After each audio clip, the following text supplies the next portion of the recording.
We are a little bit early, and that's perfectly fine. Welcome to another edition of me calling games, Dr. Delay calling games. I'm Dr. Delay, and today we have the Cubs taking on the Arizona Diamondbacks as a battle of pretty much two teams that have started off the season pretty well for the most part. Obviously, the Cubs losing their first two to the Dodgers, but then returning the favor. I believe they hosted the Dodgers not too long ago, and they did pretty well against them. Coming into today, the Diamondbacks at a 12-7 record, whereas the Cubs have a 12-9 record. I'll go ahead and show you guys the MLB standings. I don't know if you'll be able to see. Gosh dang it, I have my stuff on the wrong side of the screen.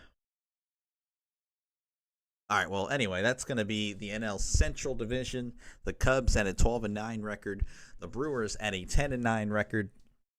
The Reds 9-10. St. Louis Cardinals 9-10. The Pittsburgh Pirates at an 8-12 record. My Pittsburgh Pirates just struggling, but that's okay. They're kind of a little bit better right now, and they're 5-5 in the last 10. But that's good for us. Over in the NL East, we have the New York Mets coming in at a 12-7, Phillies 11-8, Marlins 8-10, 7-12 are the Nationals, and the Braves at a 5-13. Very shocking start for them.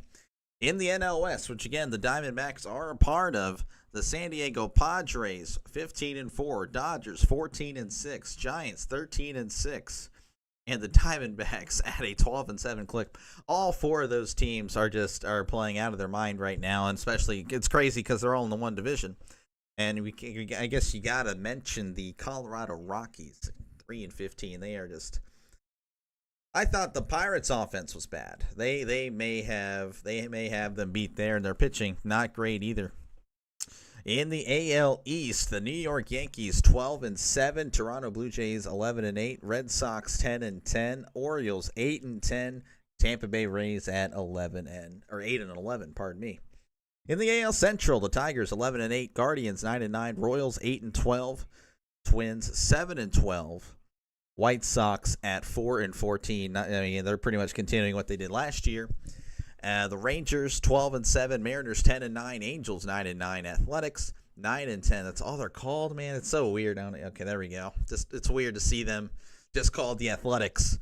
Yeah, they should still be called the Oakland Athletics, or well, it's whatever. The Astros 8-10, but we're not worried about those guys.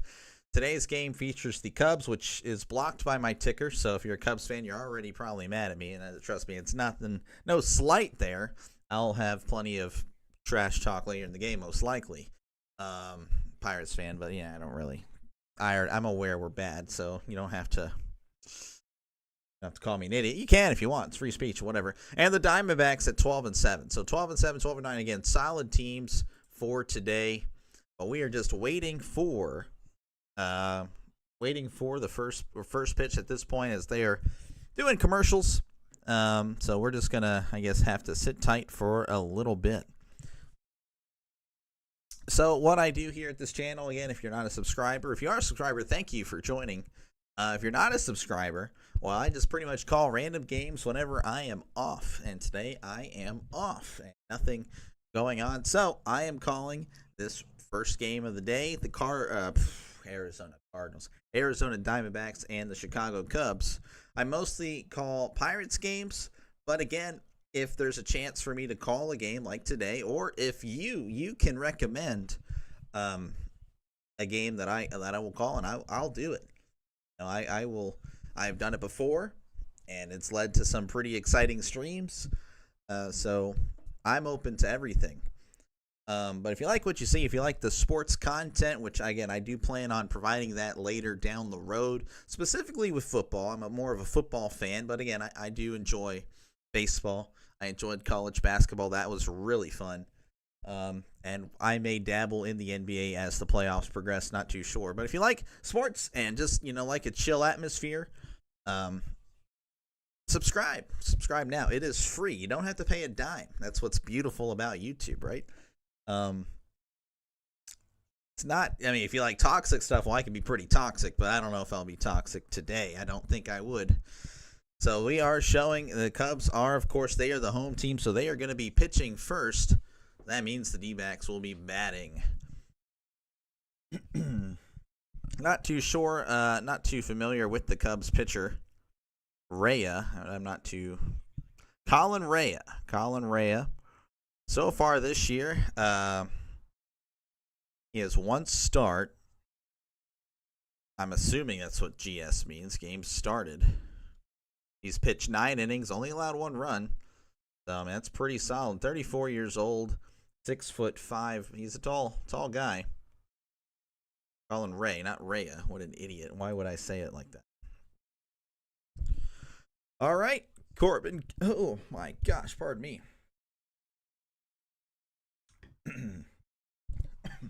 Corbin Carroll making his way to the plate to begin this one. And I am a Pirates fan covering this game because I'm off today, so I'm able to do that. And this is the only game on. Here's the first pitch from Ray. That's going to be outside, ball 1. Diamondbacks, again, they coming in today with a 12-7 record. They are doing very well to start the year, and same as the Cubs. Here's the 1-0. That's going to be outside. He did check his swing, and he did go for strike 1. Corbin Carroll on a 25-game on-base streak, 307 batting average, 7 home runs on the year, OPS of 1,065. The 1-1 is going to be high for ball 2. So, Corbin Carroll off to a solid start on the year. Here is the 2-1 to Carroll. Swing and a miss on a curveball that was high in the zone for strike 2. Carroll's eyes got wide there. Again, a hanging curveball, but he just couldn't quite make contact. Here's the 2-2. It's in there for a called strike 3. So that's how we begin this game, with Carroll striking out looking.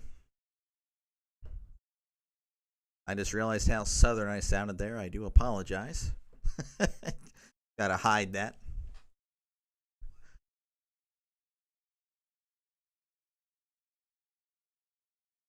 Again, I do apologize. I'm not too knowledgeable with the players. Perdomo.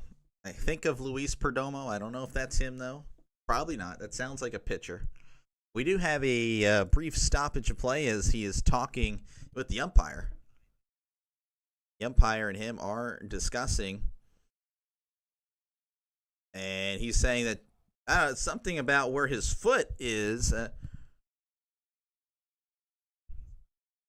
And now we have the D-backs manager coming to talk to the umpire. Perdomo is, I guess, standing on the chalk. I don't know if, there seems to be a problem there.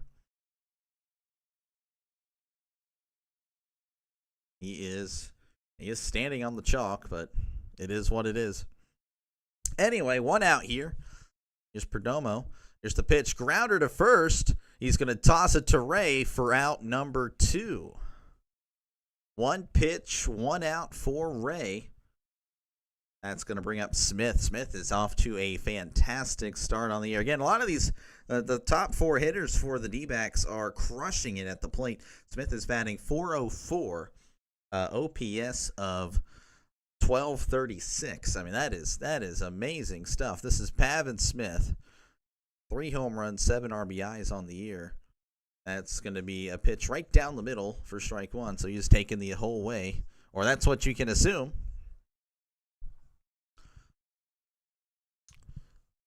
Here is the 0-1 from Ray. That's going to be outside for ball 1.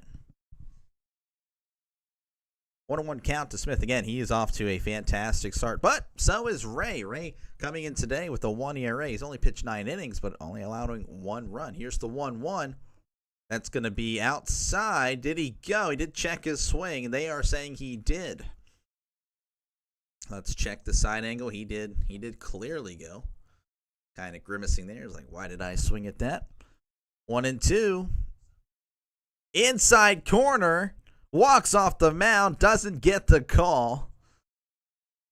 So the counts are all at 2s apiece there. Just nicked the corner, but you know it's not the worst call I've seen. Here is the 2-2. And that's going to be low for ball 3. I just realized I'm listening to the MLB The Show announcer. That's cool. That's pretty cool. It's not Matt Vasgersian, but it's pretty cool. Here's the 3-2. Smith singles to right field, gets it past the second baseman. The diving second baseman there of the Cubs. So that batting average will continue to stay above 400 as he's now at 417. That's impressive, even though it's a small sample size of the season. I mean, that's batting above 400 for any stretch. It is very impressive. I know this guy, Josh Naylor. Watch me get it wrong. Yeah, Josh Naylor, batting .324, 4 home runs, 13 RBIs, and OPS. The 900s, I'm not too sure. Here's the pitch. Naylor sends this to right. At the warning track is Tucker, and he secures the catch. 1 hit, no runs for the Diamondbacks as we head to the bottom of the first.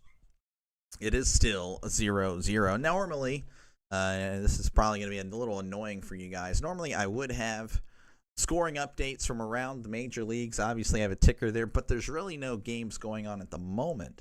So all I can really do is promote the channel, and you're going to apply. Probably a few people leave, and I don't blame you one bit. Probably be a little bit annoying. But if you like what you see, feel free to subscribe. I call as many live games as possible. Apparently, my cat is trying to break into the room. This door does not close, but I'll deal with that soon. But yeah, if you like what you see, feel free to subscribe. I call as many live games as possible. You can pick the game. Pretty much, I call a game if I'm not working. I work at a part-time at a radio station, so it's a pretty neat job for the most part. There's kind of some hectic stuff about it, but yeah, I call as many games. Again, feel free to comment down below. Yesterday I was talking to I believe his name was Livewell Entertainment. We were just having a conversation. I mean, the Pirates were playing, and he wasn't necessarily a Pirates fan. He's a Mariners fan. But we were just talking about, like, Russell Wilson. We're talking about the Seahawks. We're talking about just anything, football related, whatever. So feel free to just talk about whatever. Again, I don't have that many eyes on me, so that benefits you in that I will see your comment and we can engage. And if you want to have a debate, I'll try to debate you, but I don't know. Just trying to keep it chill. It's baseball, Baseball's a chill game for the most part.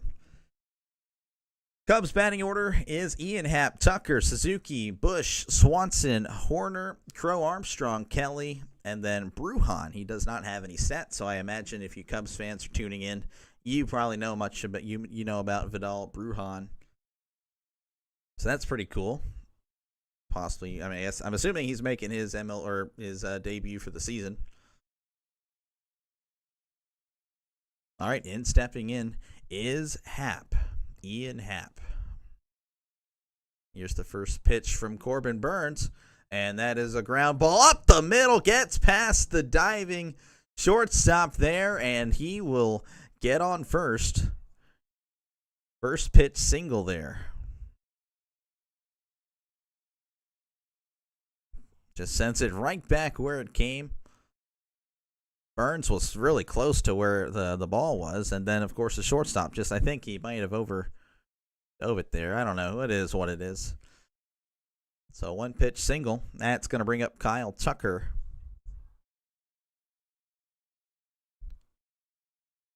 Here's the pitch. That's going to be a called strike on the outside part of the plate. Corbin Burns, 4-time All-Star. He signed a 6-year deal. He was one of the big free agent signings this off season.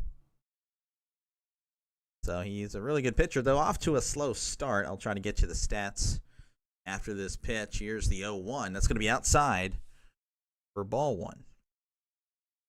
Burns' ERA 5.28. So not off to a strong start. I'm sorry. I'm as you can see, I'm still a bot. Here is the 1-1. Runner on first. Here's the pitch Tucker fouls this one back. So the count moves to 1-2. 1-2 count again. Burns looking for maybe a bounce back performance. Again, he's just really struggled to start the year, despite the D-backs being 12-7. Obviously, pitchers, they only pitch every 5 starts. We got a pickoff attempt at first, and he is safe. And the Cubby crowd does not like that at all. 1-2 count again to Tucker. A lot of fans for Chicago. I'm not really used to, again, Pirates fan, not really used to seeing a lot of fans in a crowd. Here's the 1-2. That's going to be outside for ball 2. 2-2 count to Kyle Tucker. Again, another free agent acquisition. Batting .301, 5 home runs, 19 RBIs. For Tucker, OPS of .988.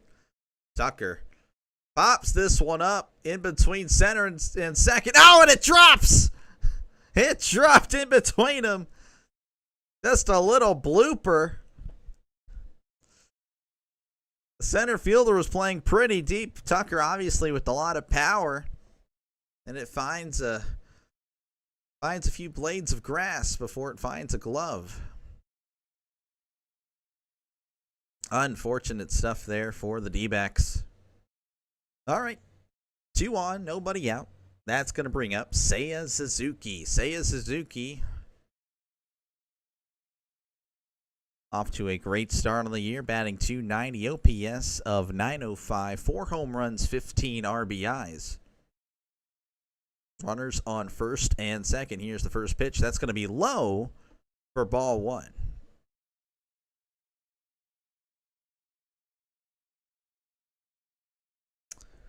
Runners on first and second for the Cubs. Starting off pretty well. Burns from the stretch. Here's the pitch.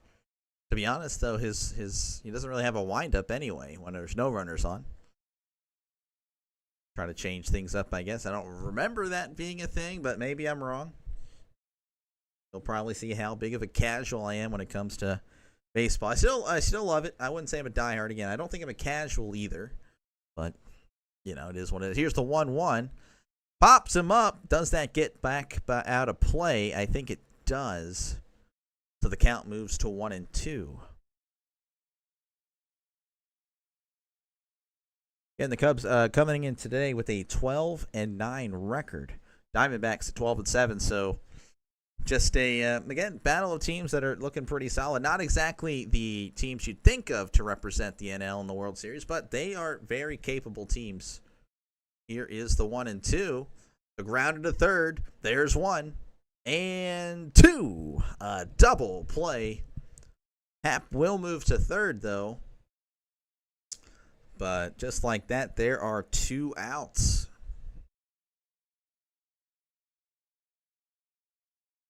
So not what Suzuki was looking. Though I guess, again, you do move the runner, I guess, from second to third, but you don't really want to trade 2 outs.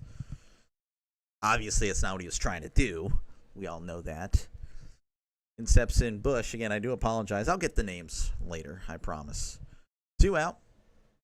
Bush checks his swing, but makes contact for a foul ball there. Bush is batting .284, OPS of .927. I swear if this cat is going to... 4 home runs, 12 RBIs for Michael Bush. I feel like there was a push pitcher in the past that was named Michael Bush. Here's the 0-1. That's going to be outside for ball 1. I don't really have a dog in the fight, though. Again, I am a Pirates fan, so I guess I'm slightly rooting for the Diamondbacks. I don't really care for the Cubs, though. I'll tell you this little tidbit after this 1-1. Bush pops it up. Actually, it's more of a fly out. He looks straight up as soon as he hit it. That's a fly out to end the first. So 2 hits, but the Cubs unable to do anything with it. As we head to the top of the second, your score still 0-0 at the end of 1. Now, again, I grew up a Pirates fan, but we had WGN. I swear this cat's about to get kicked out of this room. So I did watch a lot of Cubs games, and this was with Derek Lee, Aramis Ramirez, Carlos Zambrano, the pitcher. I think it was Giovanni Soto. There was Ryan Terry. I remember that guy. Milton Bradley. Anyway, Alfonso Soriano. But yeah, so I did watch a lot of Cubs games. So obviously not a fan of them, but you watch a team so much, you kind of low-key pull for them. Now it's whatever. I don't really. That was a pretty cool generation. The Cubs were really good then, but they're okay now. I did pick them to win the NL Central. I do have a video out. Not trying to promote that video, but I'm just saying if you just want to see a guy that picks every single game of the season, I made that video for you. Anyway, again, if you like what you see, feel free to subscribe. I call random games. Today I'm off, so that's why I'm calling this game. I will be busy tonight. Otherwise, I would call my Pirates game. But there's a YouTuber I subscribe to, Jaguar. In fact, some of you probably were watching, probably going to wait for him, but, he had to back out last second, which opens up for me. D-backs today, right? Well, that is who's playing. I'm not too sure what that means, Timothy. Thank you for the comment, though. But I am pulling for the D-backs, if that's what you're saying. I guess a slight, 51-49. If the Pirates were good, then yeah, I would probably be 100% for the D-backs. But the Pirates are not good, so I don't think we're going to be threatening. But yes, Cubs and D-backs. All right, that's going to bring up, oh man, don't butcher the name, Gurriel. Here's pitch from Ray, Lourdes Gurriel. We're going to jot that one down. Batting 145, not exactly off to a hot start, but 3 home runs, 10 RBIs, OPS of 480. I guarantee you that would be one of the best hitters on the Pirates. Here's the 0-1. Gurriel fouls this one back. I'm thinking they'll win this one, yeah. Well, I hope so. Corbin Burns, again, has looked not too great to start the year. But, their offense is really good, so there's a lot of what-ifs. It's really, in baseball games, it's a 50-50. Here's a drive to left field, sliding catch by Ian Happ. And he gets a round of applause from the fans and from Ray. I'm hoping it's the D-backs. I'm leaning Cubs, though. But, again, it's either or. Baseball, it's so random, really. The Dodgers could. Not saying I don't think they did lose to the Rockies, but it was 7-8. That other day they scored 7 runs in the first, and then I don't know. Just any given day, really. Baseball. There's a grounder to third. He's going to throw on to first. No, the camera went to first, but the ball stayed with the third baseman. He couldn't throw it as he smiles. Interesting what happened there. Cubs did smoke the Dodgers. Cubs did bounce back really well against the Dodgers for sure. So yeah, the ground to third, and it slips out of his hands as he's throwing. That's what happened there. Cameraman beat the throw because the throw never never went anywhere. Went right back to him. So that is an error. That's going to bring up Moreno with a runner on first, and he fouls off that first pitch there. 0-1 count.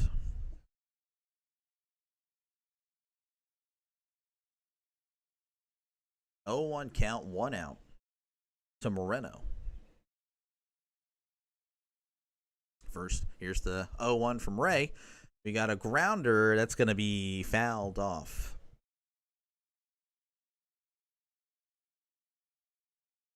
If there's any Cubs fans here, if you guys can kind of let me know the book on Ray. Is he like a starter? What's his deal? Why does he only have 9 innings pitch? Is he a reliever that they're trying to convert to a starter? They're showing a compilation of Cubs errors. Wow, that's kind of shocking. But again, they are 12-9, so they are making up for it. And they started off 0-2 with the. Here's the 0-2. Curveball in the zone. Hit well to center. Sliding catch. Another one. The Cubbies playing some good defense today, albeit the third baseman. Well, the outfield is. We'll just say that. The outfield making some nice defensive plays out there. That was Crow Armstrong with the catch. He's the guy with the interesting pictures. Whenever I guess they take the photo for the year or whatever.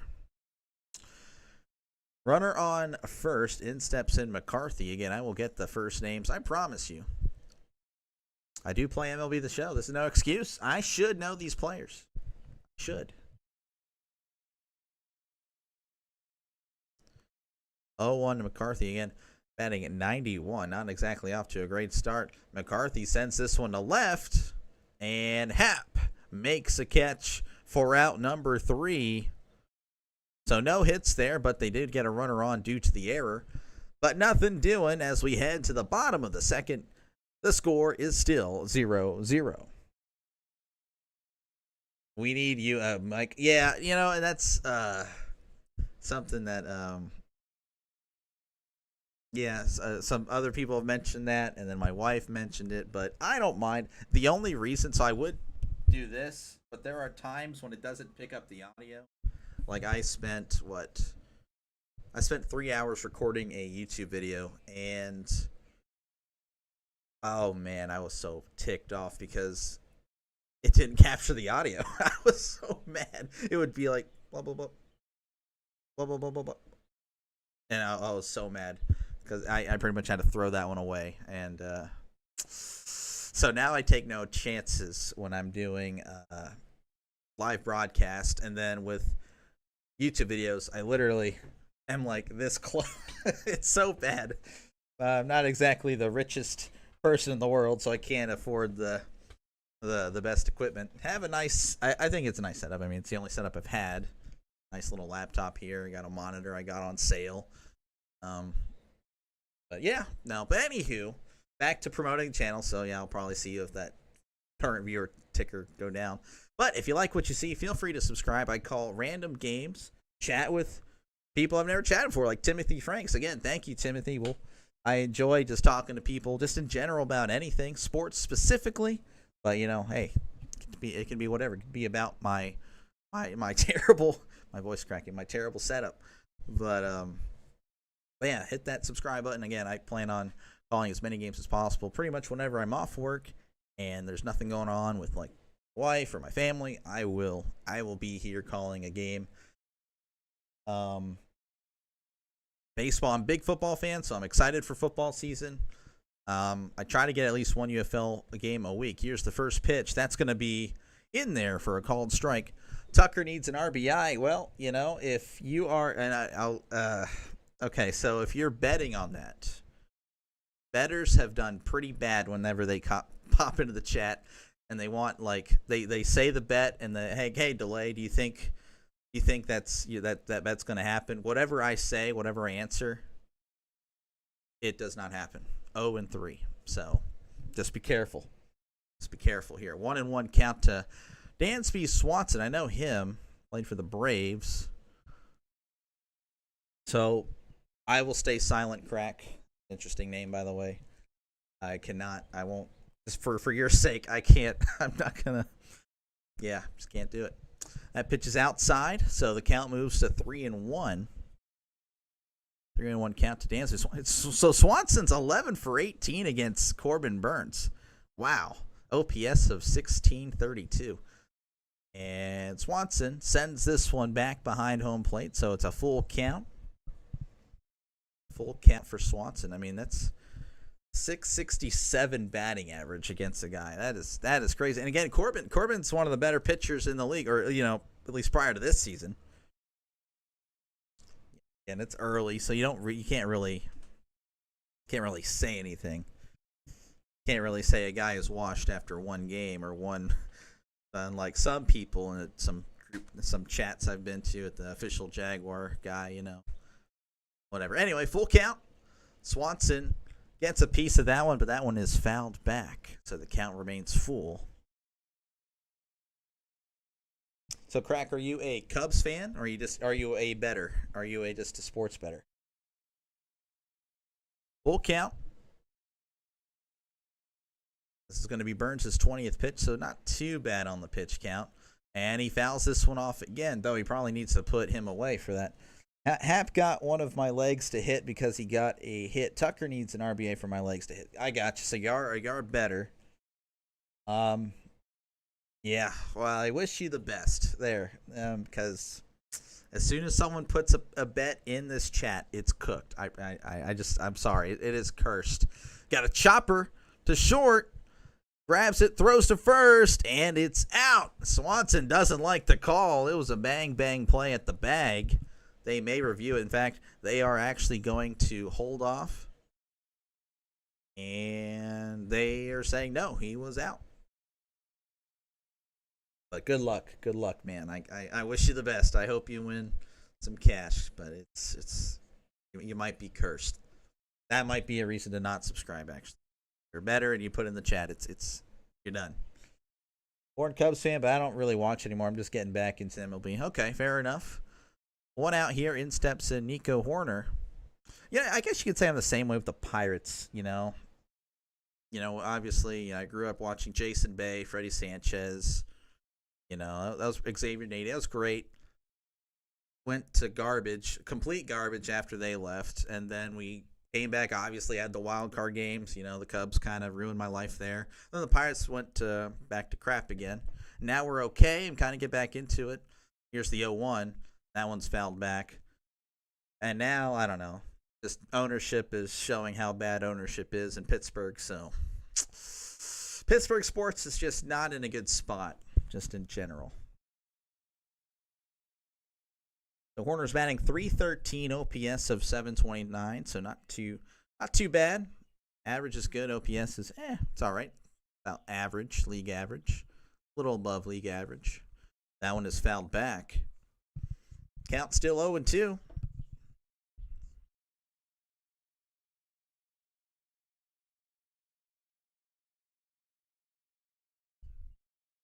0-2 count to Horner. Here's the 0-2, and that one's fouled off his foot. But these players, they take it like a champ and move on.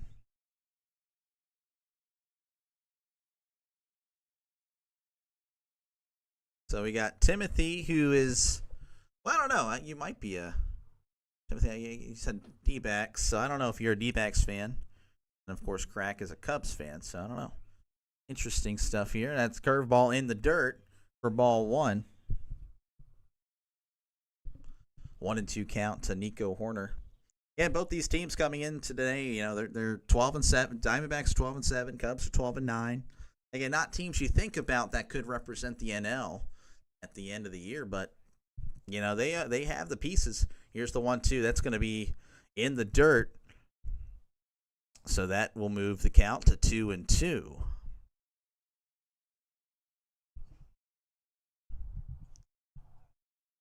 Horner again batting .313, OPS is 729. So again, not a bad hitter at the plate. Burns starting off the year not so great, as ERA's north of 5. Here's the 2-2, and this at bat will continue with another foul ball. Kind of getting ridiculous there. Sure, Burns is a little frustrated.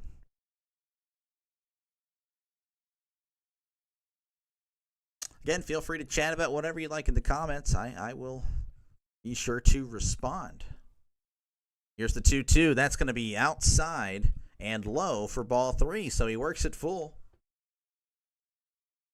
Now the pitch count is kind of ticking up a little bit.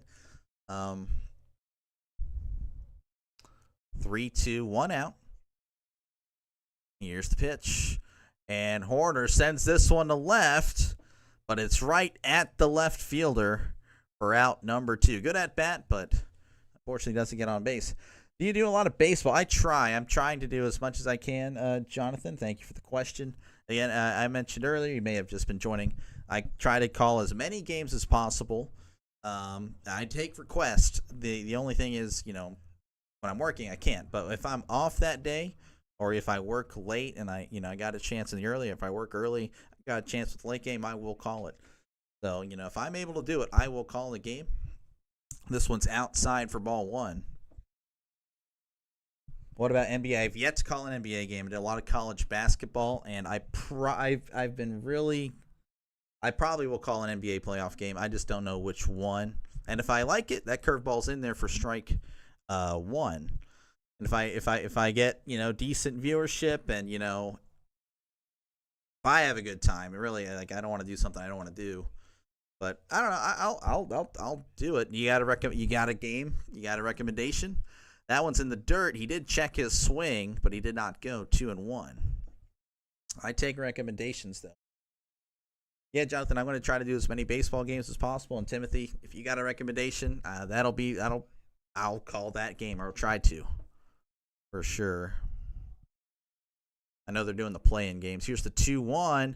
That's going to be lined down the right field line. And Crow's going to go to second. And he's going to cruise into second as that throw is way late for a 2-out double.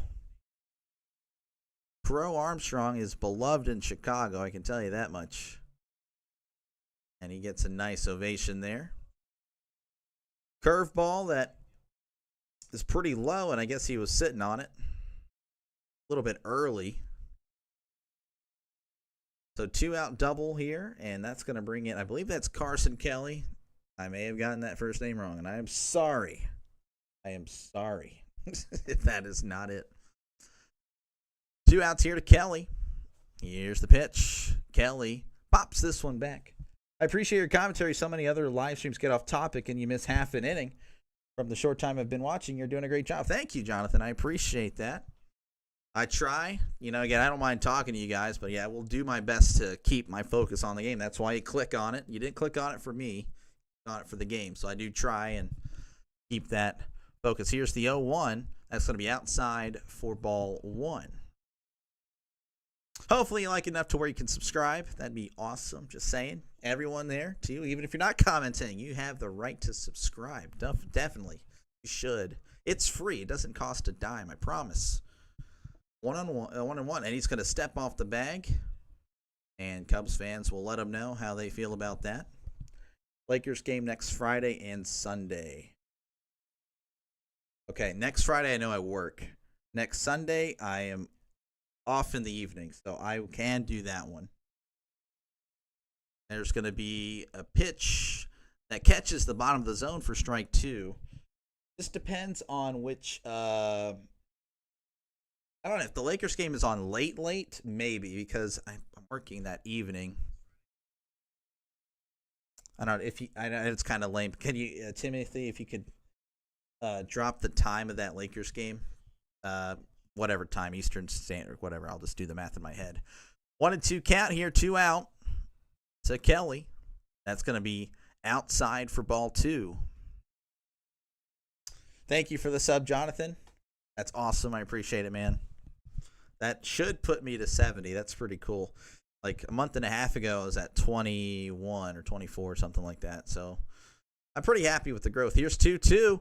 Kelly sends this one to center field way back, and you can kiss it goodbye.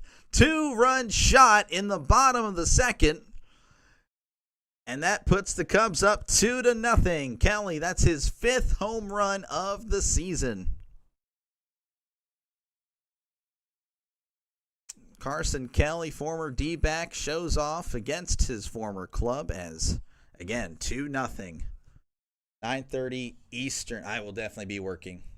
Yeah, definitely be working. Sunday, no, I can do. I work the early morning shift on Sunday, so I should get home about 2:00 Eastern time.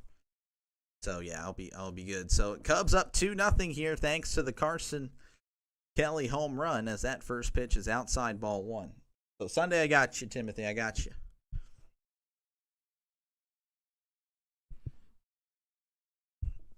Here's the 1-0. That's going to be in there for a called strike.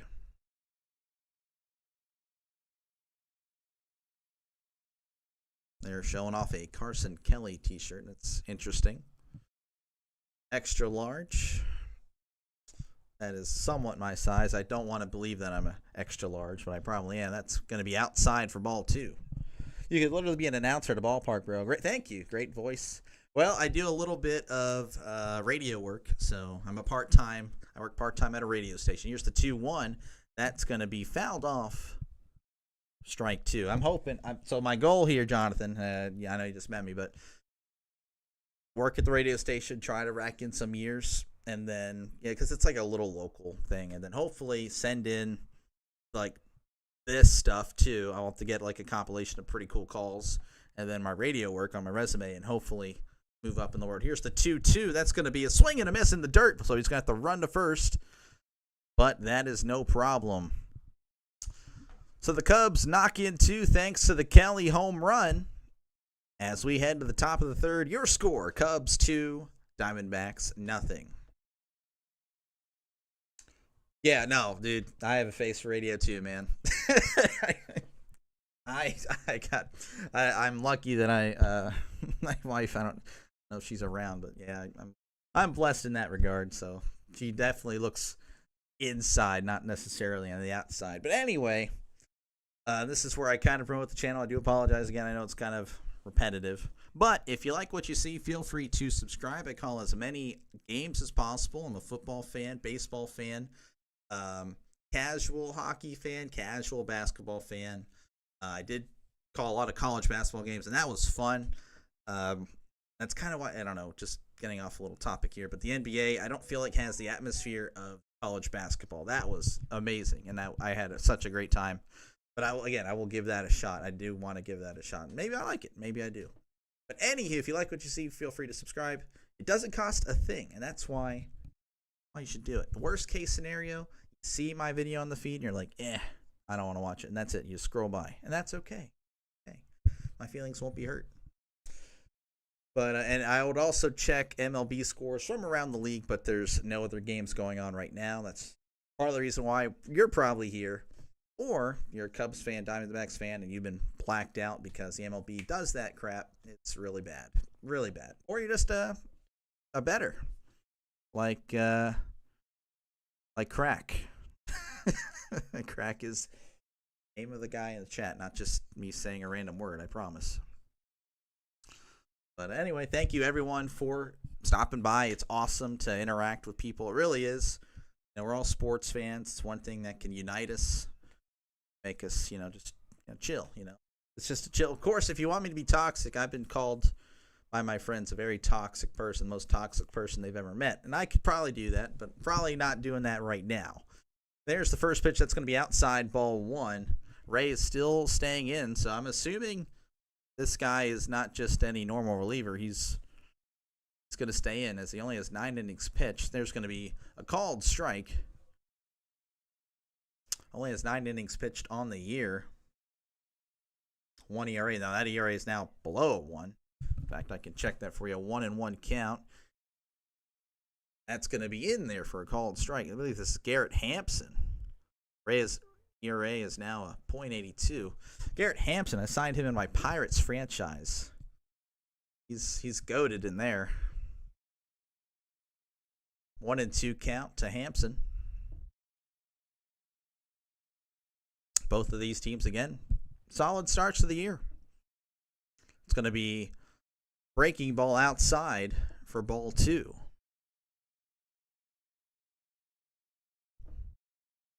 2-2 count to Hampson. He's fast, or at least he is an MLB The Show. Maybe he's slow in real life. I don't know. Hampson pops it up. Warner looking for it, and he finds it in his glove for out number 1. So we're going to flip to the top of the lineup, and that's going to bring up Corbin Carroll. He struck out looking in his first appearance. Despite that, his OPS is still above 1,000, so he's off to a fantastic start to the year. Ray's off to a fantastic start to the game. Here's the first pitch. That's going to be a curveball on the outside part of the plate, but it's called a strike. It was a late call there. Arizona started this matchup as the favorite. Well, it was their... Okay, well, not looking good right now. But again, this that pitch is inside for ball 1. But Arizona has a offense that can put up runs in a hurry, so not all is lost. This game is far from over. Of course, it's baseball. We know that. It's only the 3rd inning. It's going to be a high swing and a miss, strike 2. So, yeah, no, the Cubs cannot rest easy. This Diamondbacks offense is really good. They were really good last year. I'm surprised. Yeah, I thought they would make a run there. There's a swing and a miss, strike 3. In fact, let me double check. I know they were. I can't remember. If you're a Diamondbacks fan, you can call me a casual. It's fine. Remember, they had a lot of runs. Or if they made the playoffs or not. I don't think they did. If they didn't, they were just outside. No, they didn't. 89-73. Yeah. I don't know. I think they'll be fine. There's a bunt attempt there, but he pulls back on a pitch right down the middle. That's going to be Perdomo. And I already forgot his first name. Gosh dang it. I said I would remember it, but my bad. Geraldo Perdomo. Okay, we got it. He's 0 for 1 today. His OPS again north of 900, batting average of 313. One of the big pieces in this offense. Almost hit him. That's going to be inside for ball 1.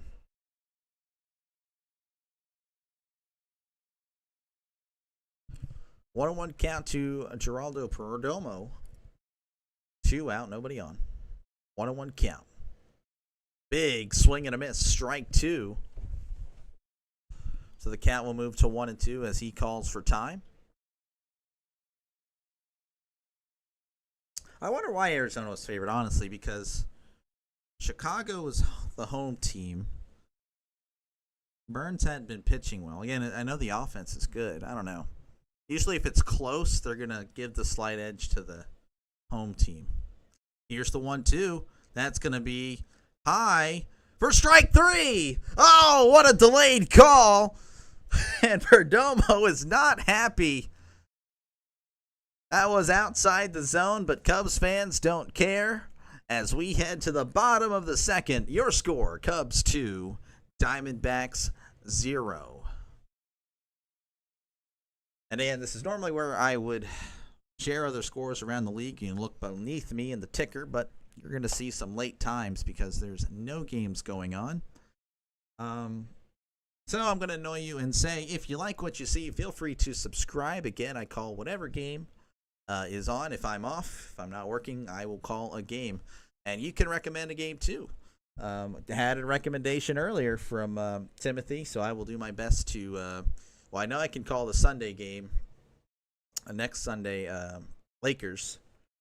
But yeah, feel free to recommend. Feel free to subscribe. It's not going to hurt my feelings. I promise you it will not hurt my feelings. So, San Francisco Giants have been the biggest for me this year. They're having a great start. Yeah. Actually, we're just looking at the standings. They are the NL West. Everyone except for Colorado is killing it right now. I don't know. I just always feel like the Giants, maybe it's because as I was growing up, the Giants were really good. But even when they're bad, I still hold that, I guess, respect for them. I don't know if that makes any sense. I know the ticker's covering the Padres, so I'm sorry, all Padres fans that offended. Not my intention. But yeah, no, the Giants are doing really well. Great offense. As many runs as the D-backs, actually, with better pitching. Wow.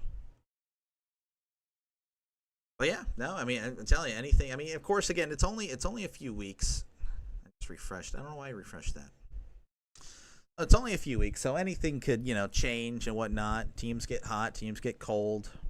So, but yeah, no, the Giants look good. Giants look good. The NL West looks good, except for Colorado. That's going to bring up Ian Happ here as we begin the bottom of the third. There's going to be a breaking ball on the outside part of the plate for strike 1. He singled to begin this ball game.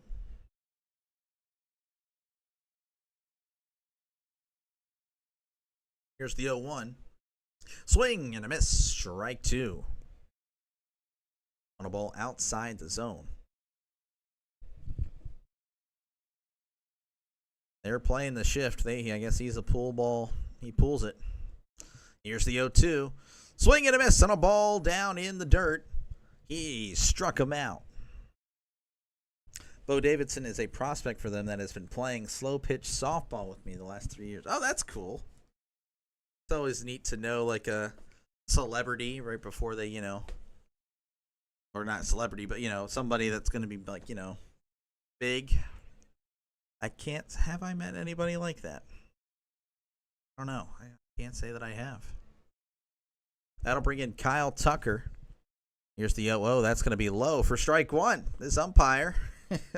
Well, again, I want to also make something clear that that strike zone box that they put on the TV, that's not always accurate. But if it is, umpire's been a little bit off today. Here's the 0-1. That's going to be outside for ball one.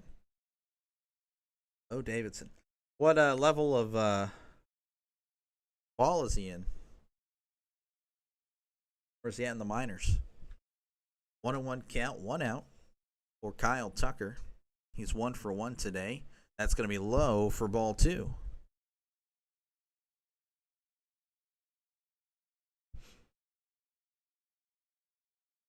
Two and 1 count to Kyle Tucker.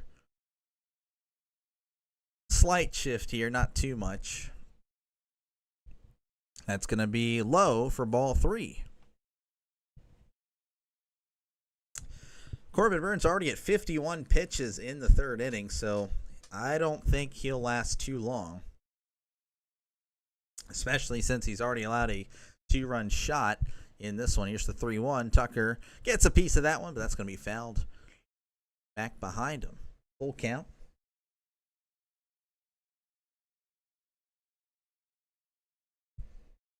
Battle of, I would say, teams that are solid but flying under the radar. Really solid teams here.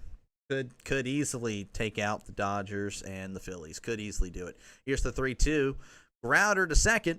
He's going to throw on a first for out number 2. Awesome experience. You see why these guys make it. Their work ethic and mentality for the game is different. I think he's in the minors. He hit a double off the wall in his first at-bat in the spring for the Giants. Okay. Yeah, no. Like when you see someone that's like excellent at their craft, it's pretty cool. Yeah, again, I wish I had. Hold on one sec. Here's Suzuki. That's going to be outside for ball one. And it's not really the same thing. It's not sports, but like there's a photographer at the radio station that I work at. He worked for many years at the Dallas Morning News, and he was covering like the Cowboys in the 90s, and got to meet all these people. And you see his pictures. That's going to be low for ball two. But you see his pictures and all that. Oh my gosh, you can see why he was working at like a top end newspaper. It's pretty neat. It's pretty neat stuff. And you can see the passion. Here's the 2-0. That's going to be in there for strike one to Suzuki. Suzuki is 0 for 1 today, batting .286, OPS of 892.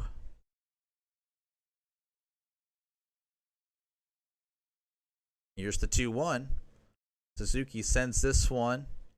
Again, it's a little blooper to second, and that is out number 3.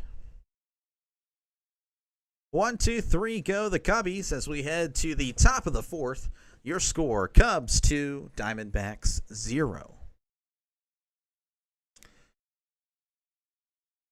Again, if you like what you see, feel free to subscribe. I call as many random games as possible. When I'm out working, I'm going to be here. So, or, if the family wants to do whatever, it is what it is. But, yeah, I'm a football guy, baseball guy, and somewhat of a basketball and hockey guy. So we'll see. I've yet to call a hockey game or an NBA game, but that will be changing soon.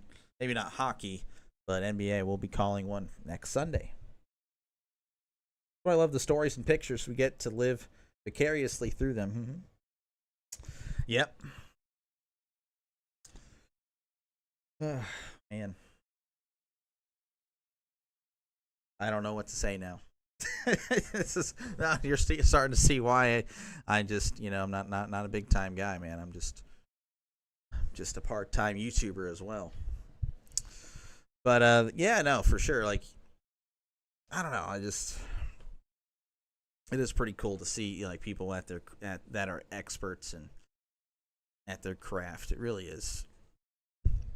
Hopefully one day I'm like that. It's just cool. It kind of inspires you to like perfect your craft and whatnot. And me again, I'm just kind of starting this. I just joined the radio station. I actually was calling high school games for like this local small website, SCTX Sports. I kind of just gave away where I live, Texas, but Yeah, I don't know. We'll see how this goes. I'd like to. It'd be fun to do this for a living, like to call actual college games or football games or baseball games even. I know there's a process, so we all got to we got to start somewhere. So anyway, we're heading to the top of the fourth. In steps in Preston Smith or Pavin Smith. Pardon me, Preston Smith. It's not Preston Smith. That is he retired many years ago. That's going to be in there for a called strike. Pavin Smith is 1 for 1. Here's the 0-1. Pavin Smith. Gosh dang, I'm telling you, I'm terrible with names. If it's not the Pirates, I don't know.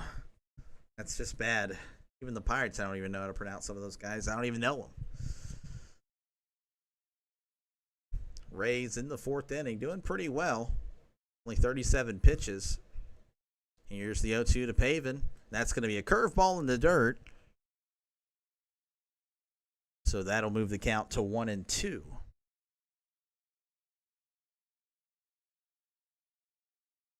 1-2 count to Pavin Smith as Ray just now gets the ball back. So kind of a delay there.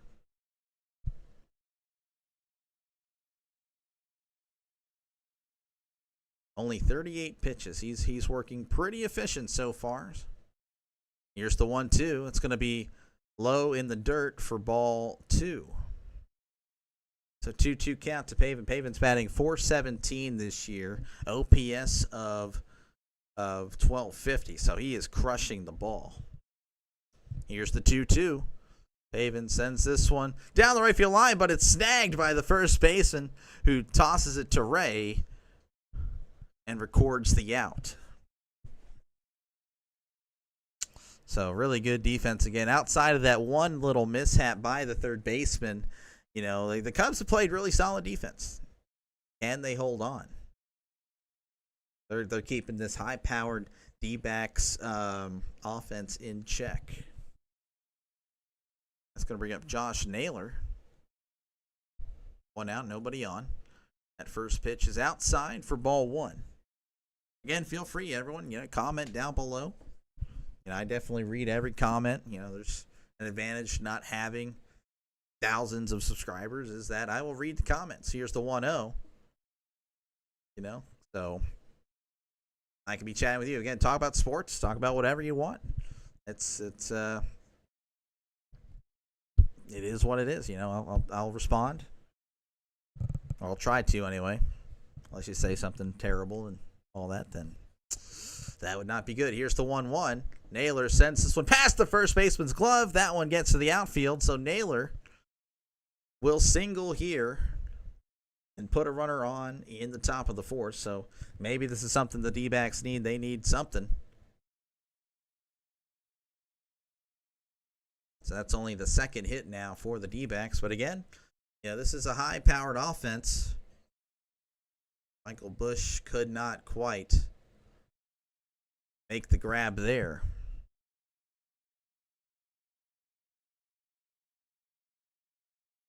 That's going to bring up Gurriel. That's going to be outside for ball 1. 1-0 count here to Gurriel.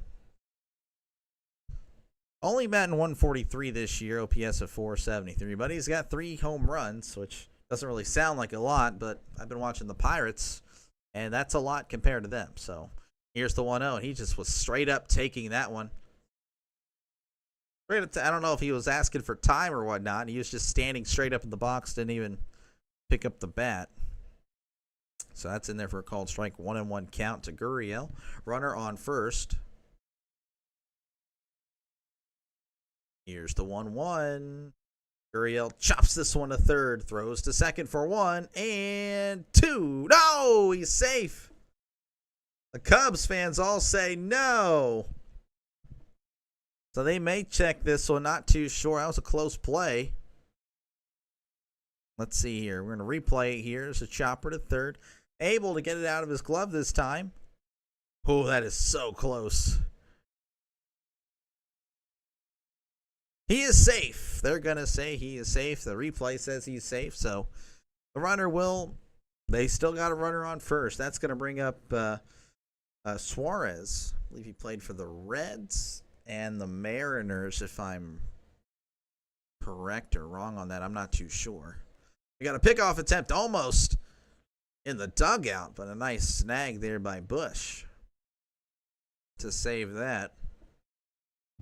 Rays at 46 pitches here in the top of the fourth. Suarez batting 146, OPS of 678, so definitely either gets on base a lot or his slugging's pretty good whenever he hits the ball, so that's quite the big difference there.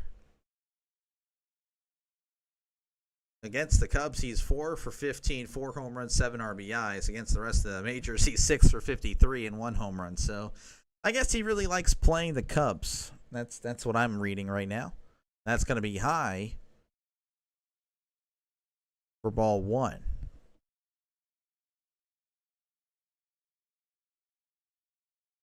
He has the most career home runs versus the Cubs. Active leaders, Suarez, Goldschmidt, McCutchen. Suarez rips this one down the left field line, but that one is fouled off. So the count moves to 1-2.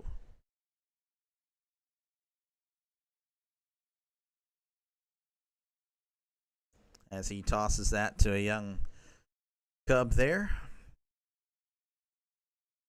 1-2 count, 2 outs, runner on first. From the stretch. Curveball in the dirt. So the count moves to 2-2. It's saying sweeper. I don't know.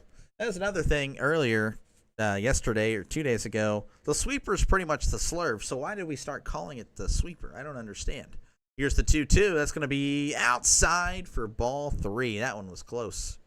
I don't know if there's any baseball experts here that would love to inform me on that. I would love to know why the slurve disappeared and the sweeper now came into play. That's something I would like to know. So anyone out there?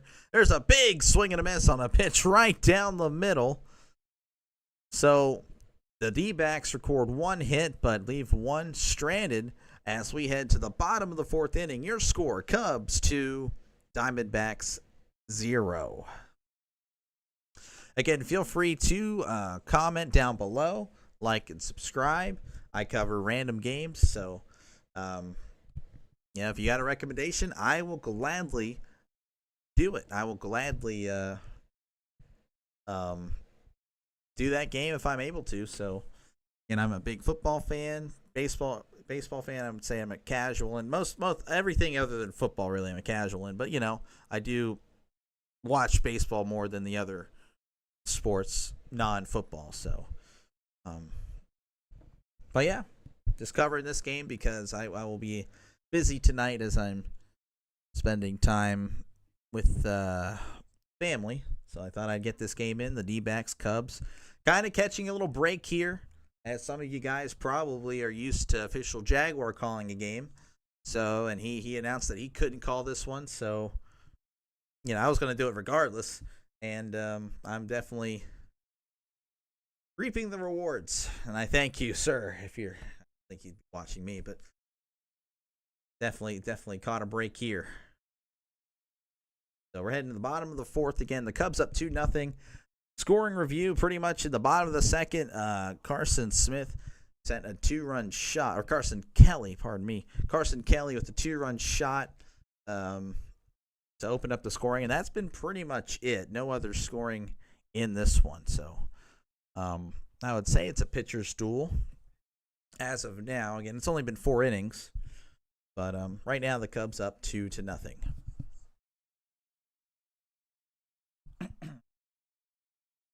Again, feel free to comment down below about whatever sports related. Big football fan. The draft is happening next Thursday. I will be doing I don't know how much I'll get, but I'll be doing a live stream for the draft, so that'll be pretty fun to do. Maybe I get a buddy on join me. That'll make it a little more entertaining for you guys. I'm not too sure. All right, in steps in Michael Bush.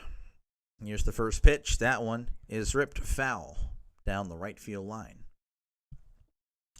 Bush is batting .279, OPS of .914.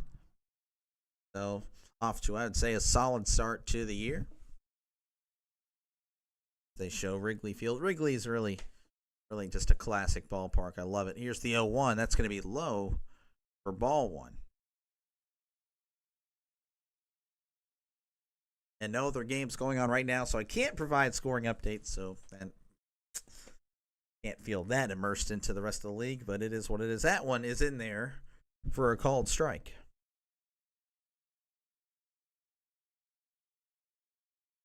1-2 count. Burns is at 60 pitches as he is still in the fourth inning. Of course, just started it here, first batter of the fourth inning. Here's the 1-2. Chopper foul. Pardon me. Voice is kind of giving out. Been doing a lot of talking lately. But I will power through because that's what I have to do. It's what I will do. Here is the 1-2. That's going to be outside for ball two.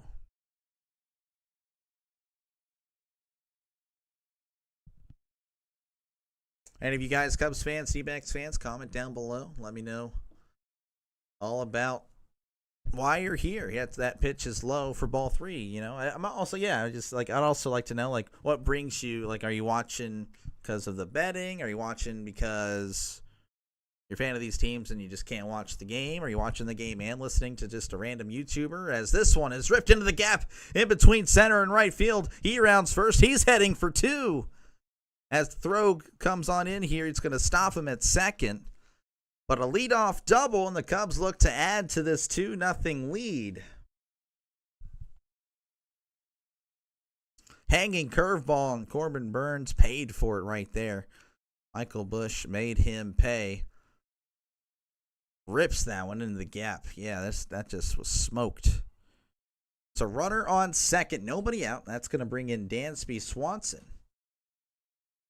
Now, he's not off to a good start to the year. 167 batting average, 565 OPS. But you have a feeling he could get it going right here, right now.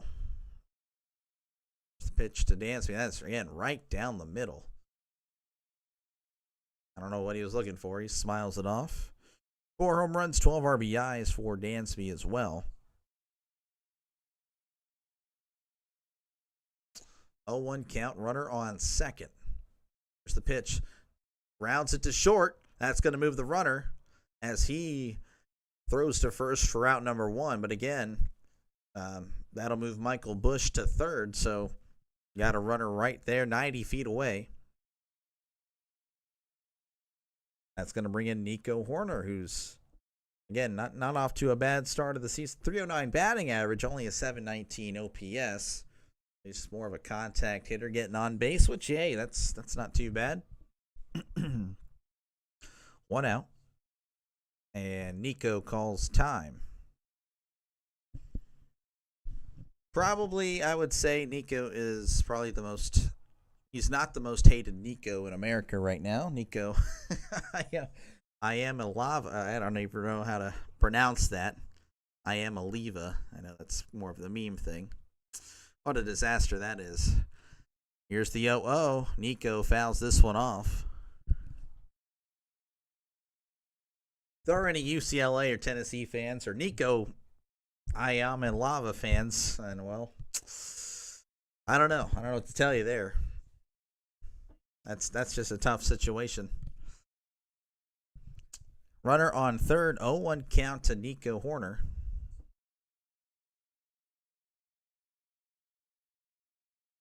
Burns delivers. That's going to be inside.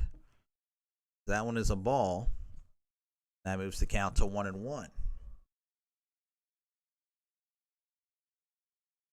Busch just 90 feet away. Cubs looking to add to this 2-0 lead. Here's the 1-1. Nico fouls this one off. That one was pretty low, but just staying alive here as he felt that he had to swing at it.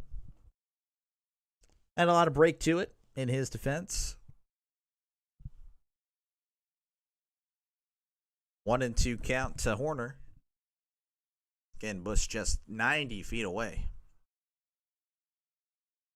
Here's the pitch. That's low in the dirt for ball 2. And a little scoring update. Carson Kelly with the 2-run shot in the bottom of the second. That's pretty much it. That's pretty much what happened in this one. Bush leading off with a double to start the inning, and now he's on third with 1 out.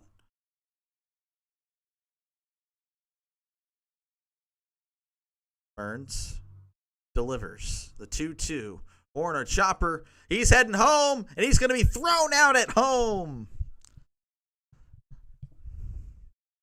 He loves it. Suarez loves it. Probably not the hit you needed to run on, as that one was straight to the third baseman who was already playing in, and that was just an easy throw at the plate.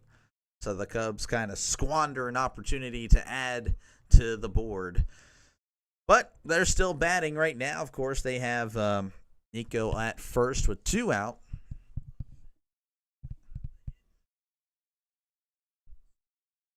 As Bush, again, pretty upset with himself that he was tagged out there on an easy throw. That's going to bring up Crow Armstrong. He doubled in the, I think it was second inning, not first, second inning. That's going to be high and outside for ball 1. 1-0 count to Crow Armstrong, runner on first, two out. And we got a pickoff attempt, but that is not really close. He wasn't really far off the bag. I guess he was just keeping him honest there.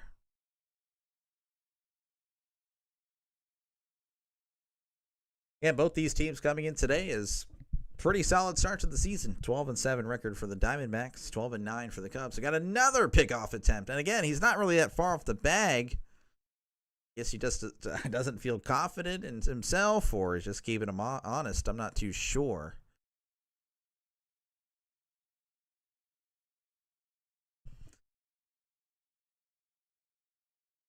Here is the 1-0, and that's going to be way outside for ball 2.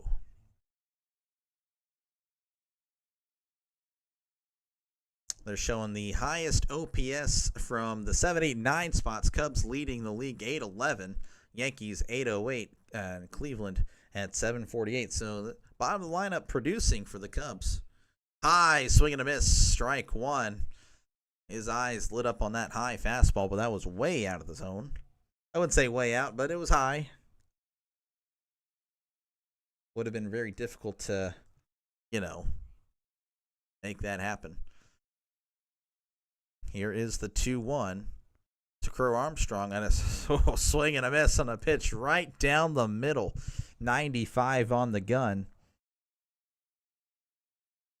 75 pitches for Burns here in the bottom of the 4th. So he's kind of working that pitch count. Here's the 2-2. Runner goes. Crow gets a piece of this one. He's going to fly out to center as Carroll makes the catch. So that nothing doing there for the Cubs as we head to the top of the 5th. Your score, Cubs 2, Diamondbacks 0. Again, feel free to comment down below about whatever, sports related or not. Again, I'm a football fan. I would say casual in baseball, but I pretty much call whatever game I'm able to. I do, obviously, I have a job. You got to survive in this world. But I call whatever game I can. So, again, and you can recommend a game that I call. In fact, earlier today, Timothy is recommending me to call the Lakers game next Sunday, so I'll be sure to do that. It'll be my first NBA game. But you can recommend baseball games. I've been covering Pirates games for the most part. Pirates play tonight. I will be a little busy tonight, so I'm calling this game. But you can recommend whatever baseball game. I don't have to call this Pirates games. I can call any game you want. So if you're just betting on sports, hey, I need what's going on with the Yankees game. All right, well, I'll call that one for you. That's fine. Maybe I do like a little MLB red zone in the future where I just go from game to game. I don't know. That'd be pretty tough to do because you don't really know. But that's an interesting idea. But we'll just stick to complete games, I would say. But again, you can recommend. Feel free to subscribe. Again, it doesn't cost anything. I promise. I did double check for you if you're worried, well, it's going to hurt my pocketbook if I add another subscription. Nah, man, my stuff is free. So you're good. I promise. I promise. As we are still on commercial break. Again, I would check other scores from around the league. But this is the only game going on. I imagine that's why most of you guys are here to begin with. Or you're Cubs and Diamondbacks fans. That's perfectly fine too. Or you are official Jaguar fans and, I'll take advantage of that. That's fine. Thank you again, Jaguar. I kind of dodged a bullet. Thanks again, my guy. And yes, I'm betting. No, just love the Cubs. That's cool. Thank you, Diamond Runners. Well, good luck to the Cubs. Normally, I would be hating on you guys if that pitch is outside for ball one. But the Pirates are no good. I've already kind of tanked the season, so I have no more faith in them. Here's the 1-0. That one almost hits him as he had to dive or fall down, I should say, to get out of the way. So the count moves to 2-0. So Cubs, are you also like a Bears fan too, or just strictly Cubs? And don't mention any bets that you have, because if you do, you're going to lose the bet. That's just the way my chat works for some reason. That one's in there for a called strike. There's a betting curse. Any bet that the guy or any person that says that they have in my chat in the past, they went on to lose the bet. So sorry. 2-1 count there. That's going to be high for ball 3.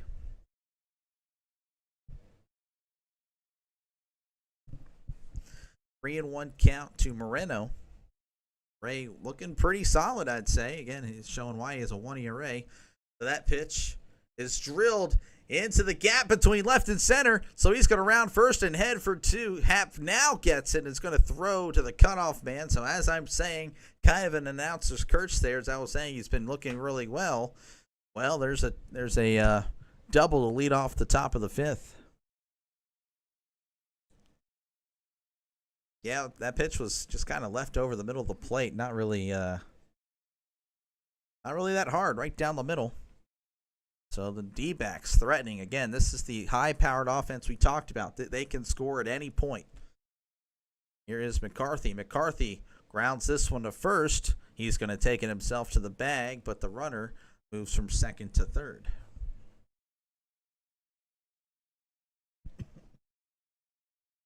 My voice is starting to feel it a little bit.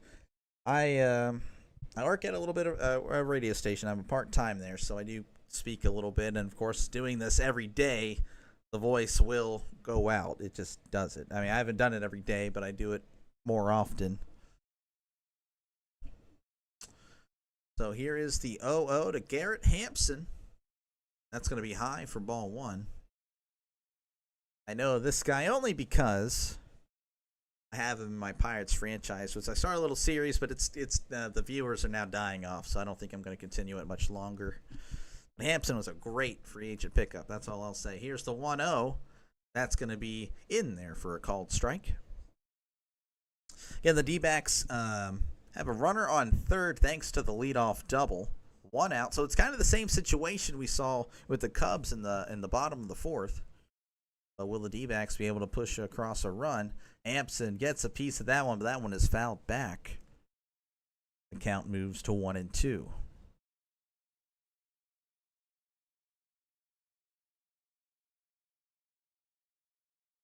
Hampson batting 167, OPS of 567, so not exactly off to a great start on the year. He's more of a defensive guy, and he's fast, too. Here's the 1-2. Swing and a miss. He struck him out. And Hampson will head to the bench. But that brings in Corbin Carroll, who has been playing really well to start the year. But today he is 0 for 2 with 2 strikeouts. Again, baseball is kind of just a random thing any given day. Here's Carroll. Here's the first pitch to Carroll. That's going to be low for strike 1. That may have nicked the bottom there. 0-1 count to Carroll. Runner on third. Here's the pitch. That's inside for ball 1.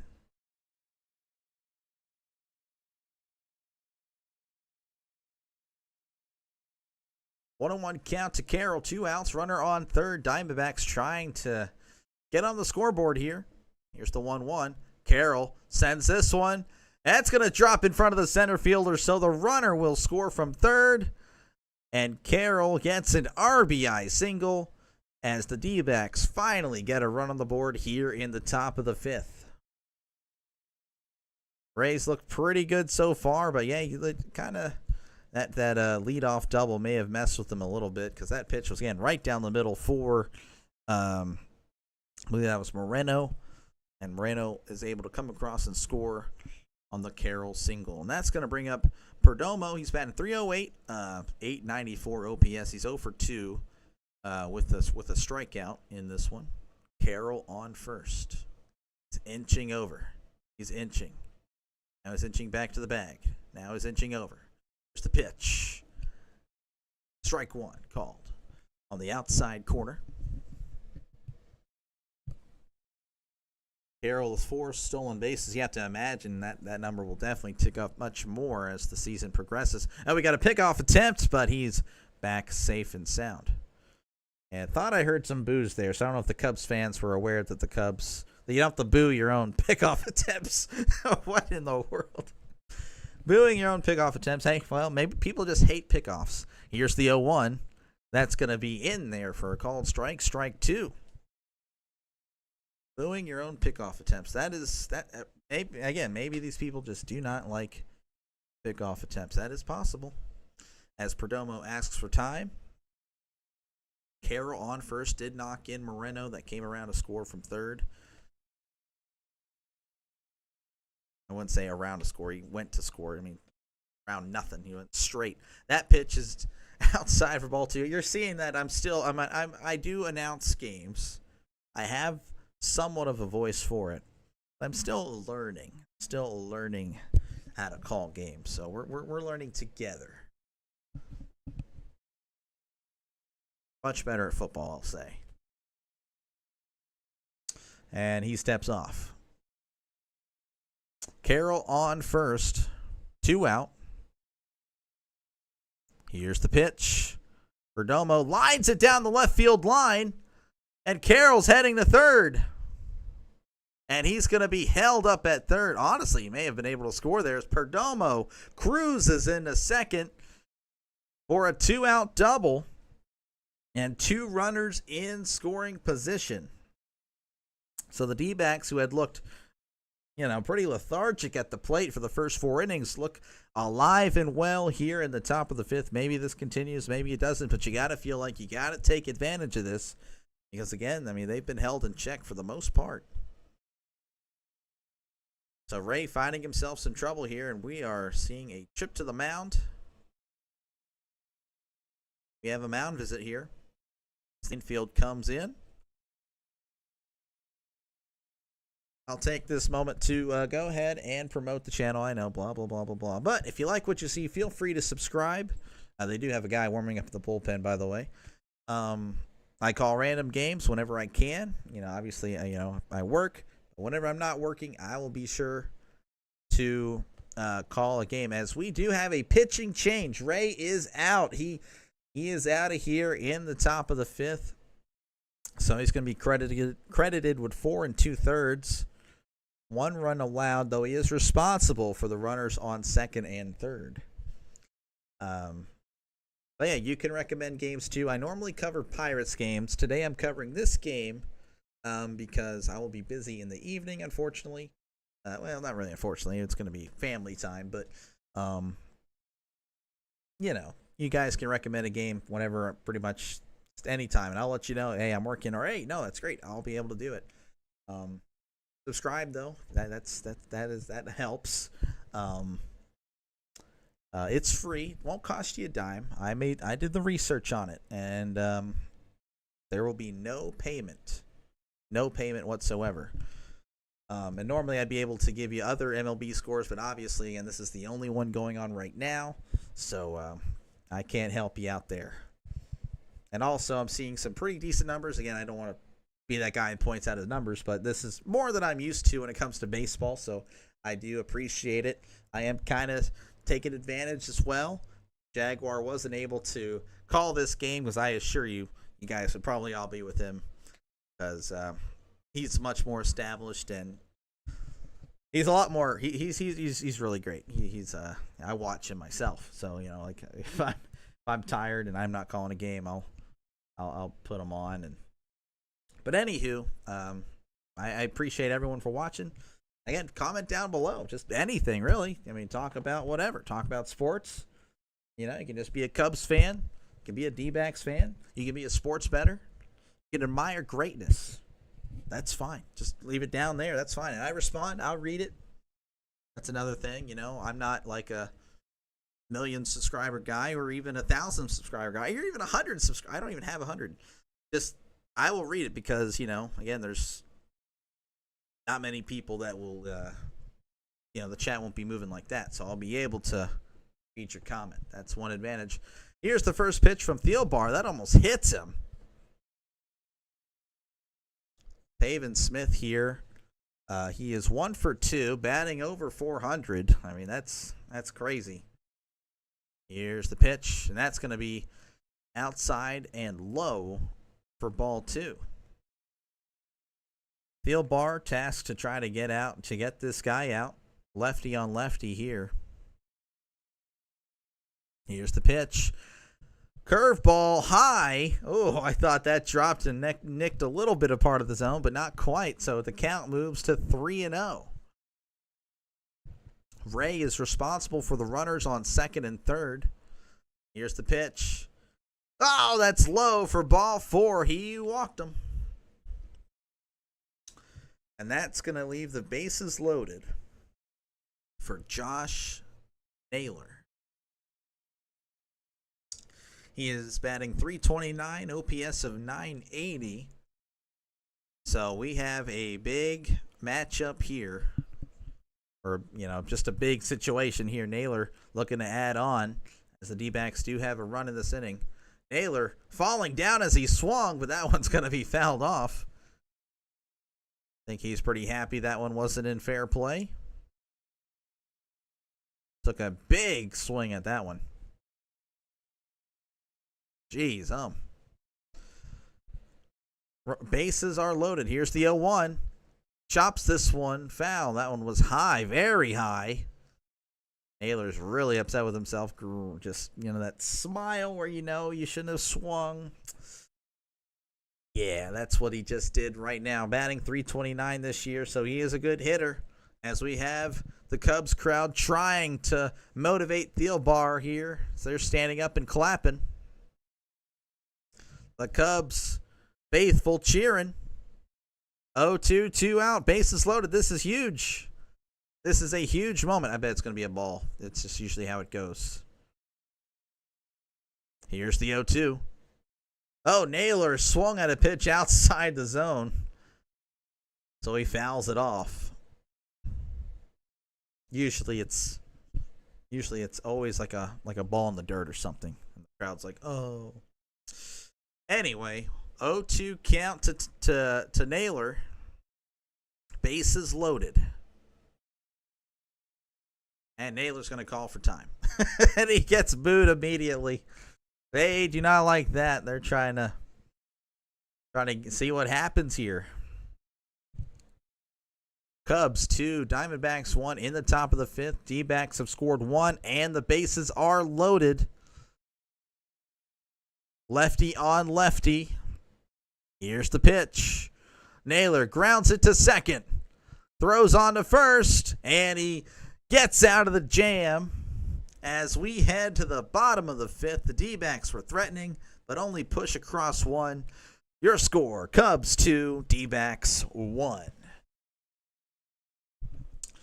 Again, I know I just said this, but feel free to subscribe. If you like what you see, I cover as many live games as possible.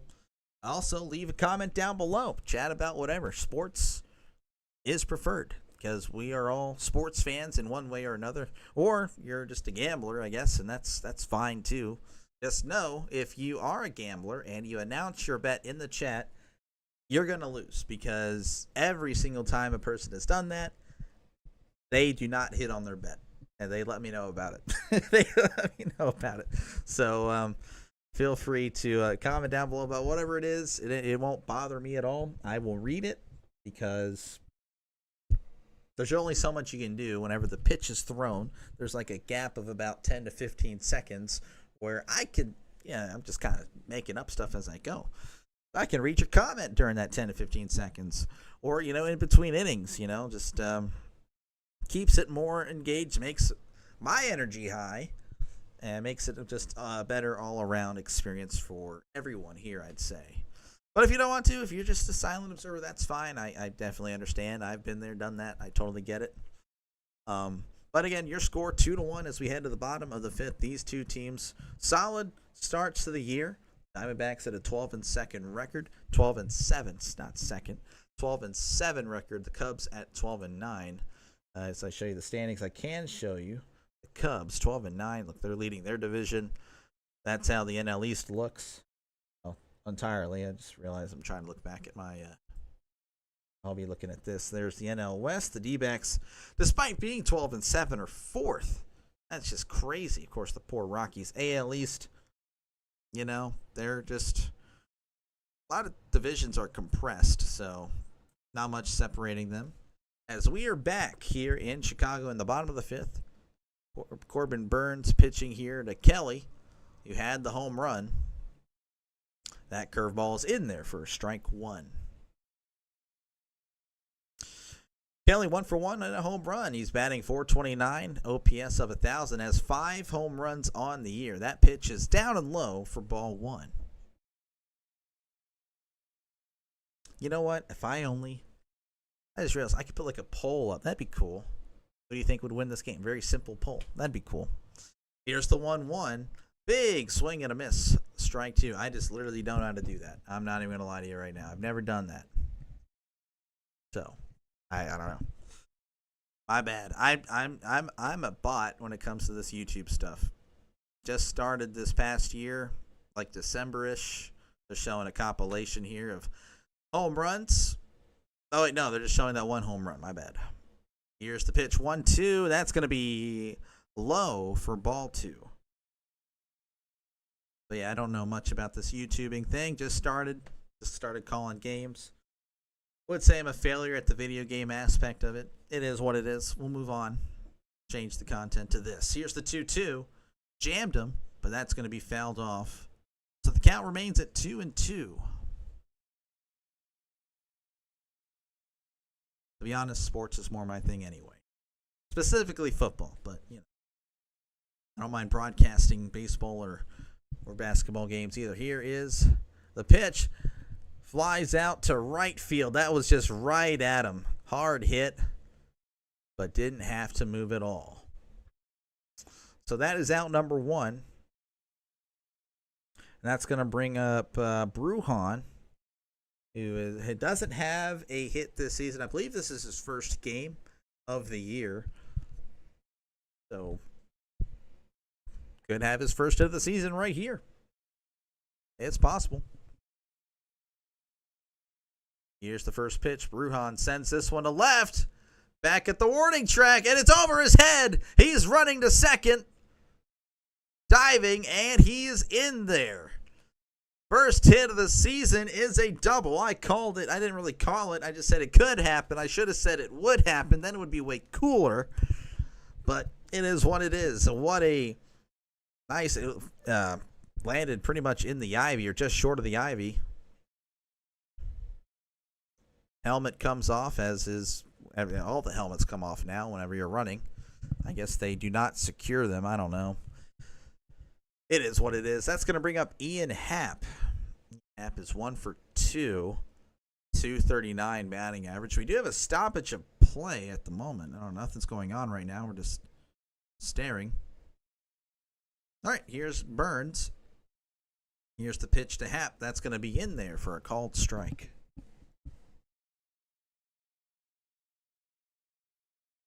Brujan with 255 career steals between the minors and majors. That's pretty cool. Here is the 0-1 to Happ.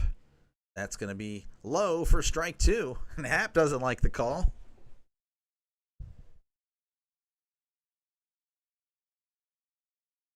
Man, this guy's announcer voice is putting mine to shame. Oh my gosh. That is a voice right there. Here is the 0-2.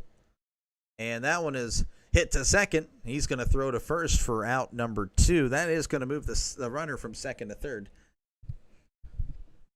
Now say, what if Horner strikes out his next? I can't. I can't do that. Not gonna. I don't want to jinx anything. I guess I can. I'll do that whenever he's up. That's going to bring up Kyle Tucker. He is 1 for 2, batting .306, OPS of .988. And he gets a piece of that one fouled back. The count moves to 0-1. Brujan at third. So the Cubs looking to add on to this 2-1 lead they have. Pretty much trying to cancel out the run in the top of the 5th by the D-backs.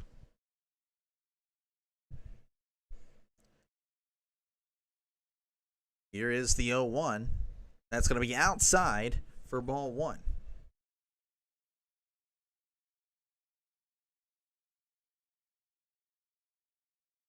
Kyle Tucker batting .306 on the year, 5 home runs, 19 RBIs, OPS of .988. And we're showing the reporter dabbing or something. That's crazy. It's a grounder up the middle, but right there is the shortstop who throws it on to first for out number 3. One hit there, but nobody across as the Cubs will take a 2-1 lead to the top of the 6th. You're watching me right here on Dr. Delay. Yes, I'm Dr. Delay, and it's Delay. I had people like, I don't know how to say it, so I just call you Doctor. It's Delay. I try to get the actual word delay, but I don't know how to contact that guy. That guy just needs to let me have it. Anywho, gonna do my self-promotion here. If you like what you see, feel free to subscribe. I call random games. Today's game, obviously, is this one. My first non-pirate game of the season. That is because I'll be busy later tonight. This is the only one on, so I'm calling it. Taking advantage of Jaguar kind of taking these few hours off. So thank you, Jaguar. Definitely gave me a break there. But yeah, feel free to subscribe. It doesn't cost you a dime. Feel free to recommend anything. Feel free to chat in the comments down below. And I am primarily a football guy, but again, I enjoy calling baseball games, and college basketball was really fun as well. So, and I will do my best to cover an NBA. I will cover the Lakers, I guess, next Sunday. It was recommended by Timothy. I actually have really not paid attention. I know they're in the play-in. I don't know if anyone here is NBA fan. Pardon me. So yeah, game 4, I guess, would be against the Timberwolves. Interesting. All right. We're back here in Chicago. They are up 2-1 over the D-backs. D-backs did score in the past inning, so the bat started to come alive. They're going to bring in Brad Keller. He's had 7 innings pitched, allowed, I guess it went 3 runs. So his ERA is at 3.86. So big righty here for the Cubs as he will face Gurriel, who's 0 for 2 today. Here's the first pitch. That's going to be a called strike there. Strike 1. Cubs holding on to this 2-1. Here's the 0-1. That's going to be the exact same spot. Strike 2. What's up, bro? Keep going. Coming from Hartford, Connecticut. Okay. How's it going? Connecticut. I've only been there once. Here's the 0-2. Visited a friend up there. I drove through Hartford. 55-mile-per-hour highway. It just blew my mind. May have been 50. I was driving so slow. I did not like that. I did not like that. That's cool. How's it going, man? Here's the 1-2. Check this swing. He struck him out. I don't know if he actually swung through, but the pitch looked like it was in the zone. I don't know. They're not showing me the side view. Why would you not show the side view to that? Oh, now you're going to show the side view. He didn't go, so I'm assuming it was called on the pitch. That's going to bring in Suarez. He's batting 145. I got the Cubs money line and took the under 11.5. Oh, no! Why did you say that? Why did you say that? You probably missed it earlier. That was a 1-0 pitch, by the way. Hold on one second. I'll explain why. Here's the 1-0. Popped it up. Or I should say, he kind of got more out of that. It's going to be a fly out to Tucker. So, pretty much if you announce a bet in the chat, you're guaranteed to lose because every single person that has announced a bet loses. They do not hit. So you might be the first. It's looking good in your favor right now, but it's not happening. Anywho, I live in Texas, originally from Pennsylvania, but we moved here when I was 8 years old, so I had no say in the matter. But yeah, whenever I visited Pennsylvania my last time up to visit my family, here's the 0-0 to Moreno. That one's in there for a called strike. I visited a friend that was from here in Texas, so he moved to Connecticut. So I visited him. That pitch is outside for ball one. And I went to also visit another friend I met online, a gaming buddy. He lives in Massachusetts. So yeah, I have been up that far. Here's the 1-1. That's going to be outside for ball two. Where did he? Massachusetts. I've been close to Boston. He wasn't quite in Boston. It was just like 30 miles outside of Boston. Here is the 2-1 to Moreno. Moreno chops this one foul. That's cool. I mean, obviously it's the internet, so you'll see a bunch of people from different parts. Actually, yesterday I was talking to someone from Seattle, so it's just not just a localized thing, obviously. But it's pretty neat. So yeah, hi from Texas. And how's it going? Here's the 2-2, 2 out. That's going to be outside for ball three. But hopefully your bet holds up, man. It should. It's looking like it will, but it's just the curse of my chat, I guess. So I encourage free speech, but then again, once for your safety, but it's looking good. It's looking good. It's looking good. Here's the pitch, swing and a miss. He struck him out. 1, 2, 3. That was quick. As we head to the bottom of the sixth, your score 2-1, Cubs leading over the Diamondbacks. That was quick, so I guess I shouldn't promote the channel, huh? What do you think? What do you guys think? I don't know. I gotta fill the airtime. What do you guys got? You guys got anything I can talk about real quick? I bet you're really annoyed that, hey, please subscribe. I bet you're annoyed. Yes, sir, I subscribe. Hope you continue to stream. I will lock in. Thank you. Thank you very much. I will hopefully make that choice worth it. Again, I pretty much do random games whenever I'm off, whenever I'm not working. And, yeah. Again, you can recommend games too. So I've covered, if you look at my stuff, mostly Pirates. In fact, it's been all Pirates for the most part. But this was the only game going on now, and I will be busy tonight. So it just made sense to do it now. And then, of course, I did a lot of college basketball. I'm going to do the NBA, one of the NBA games next Sunday. I don't know. We'll see if I do one just in the week, just to do one, just to see how it goes. I'm ready for football. I'm a big football guy, ready for football season. I don't know if any of you guys watch the UFL, but I've done a UFL game each of the past 2 weeks. So maybe I'll see y'all there. I don't know. I'm trying to get into it. It's you can definitely tell it's not the NFL, obviously, duh. But it's just like with the quality of play, it's all right. There are some nice moments, though. It really is. There are really some good stuff there. But anywho, yeah. So I'm just doing this game just to get a stream in, and of course, just hopefully interact with some other sports fans or whatnot. I don't know. I'm just talking at this point. Just talking. We are back because I don't really know what to talk about in between. Of course, again, I can always answer questions. If you have what do you think of this? If you care about a random stranger's opinion on something, there you go. All right.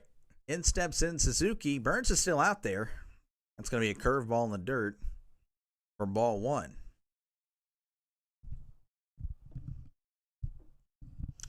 1-0 count to Suzuki. He's batting .282, OPS of .881, 4 home runs on the year, 15 RBIs.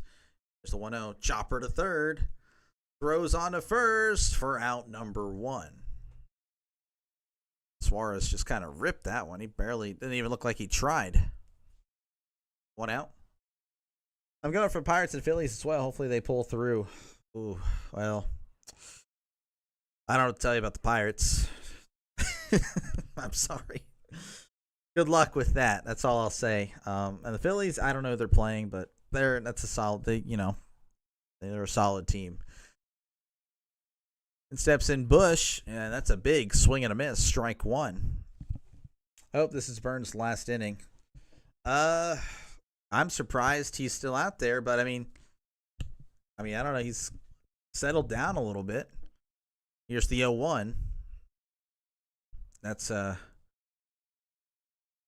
ball inside. 1-1 count. 1-1 count. 1 out. To Bush, who had the double earlier, and he fouls this one off. Topic for next commercial break: the A's playing home games in Sacramento. Okay. Hello, I might just take the cash out, brother. Yeah, no, I don't. With the Pirates, man, I don't know. If you're talking about the Pirates, I'm not too. Phillies, yeah. Phillies should win against Miami. The A's playing in Sacramento. That'll be okay. I don't know. I don't really have much to say, but I guess I'll say whatever it is. Here's the 1-2. That's going to be outside for ball 2. Yeah, I don't know. I mean, I'm not saying the Pirates have no shot in beating Cleveland, but I'd say Cleveland will probably win. Here's the 2-2. That's a called strike 3 on the outside part of the plate. So he sends Michael Bush back to the dugout. That'll bring on Dansby Swanson. He's 0 for 2 today. He's struggled to start the year, batting .165.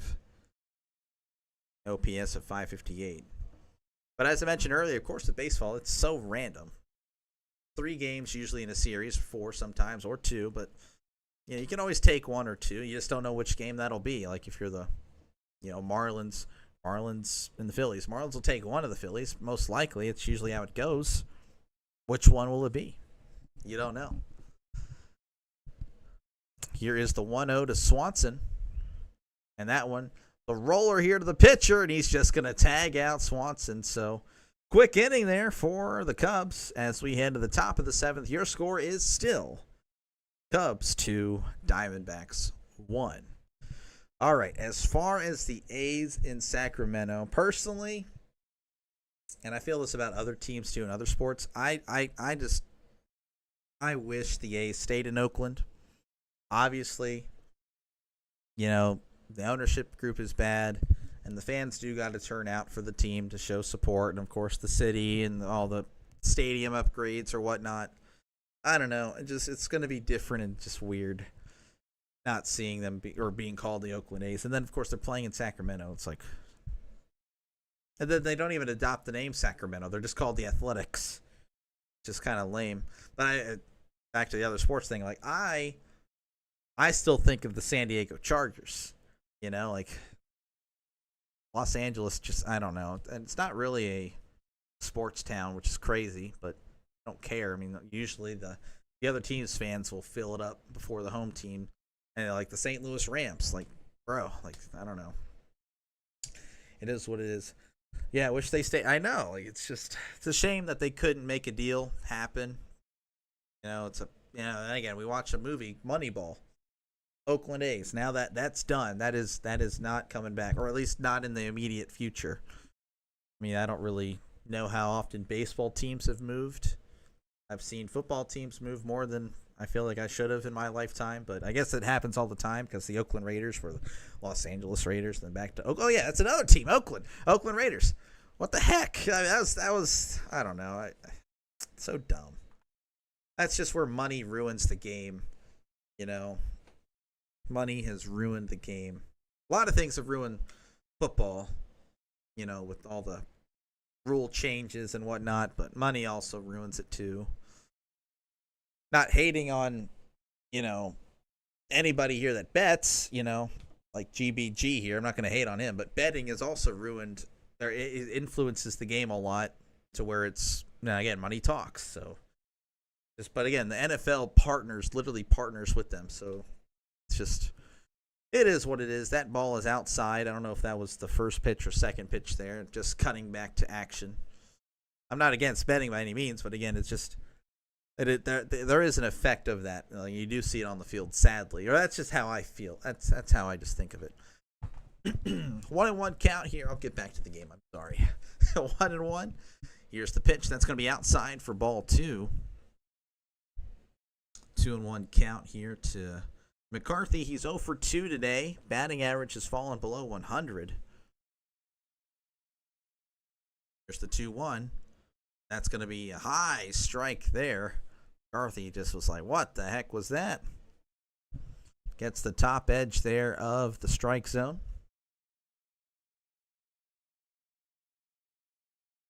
Two and 2 count again for McCarthy. Merriweather is the new pitcher for the Cubs. Called strike 3 on the inside part of the plate. McCarthy can't believe it. That is tough too. Back-to-back really tough pitches there for him. Just nicked, the top of the zone and then the inside part of the zone there. And he's just like, can't believe it. All right, that's going to bring in Garrett Hampson. My prime free agent acquisition in my Pirates franchise, which I did do a little series on it. It's kind of starting to dip down in views now, so that probably won't be continuing much longer. It's a shame. He's 0 for 2 today, 158 batting average, 543 OPS.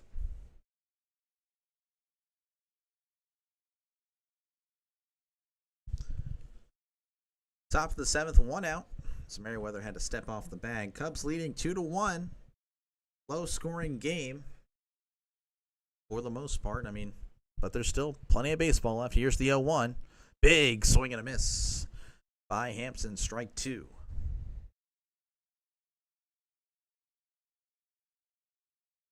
Hampson stepping out, adjusting the gloves.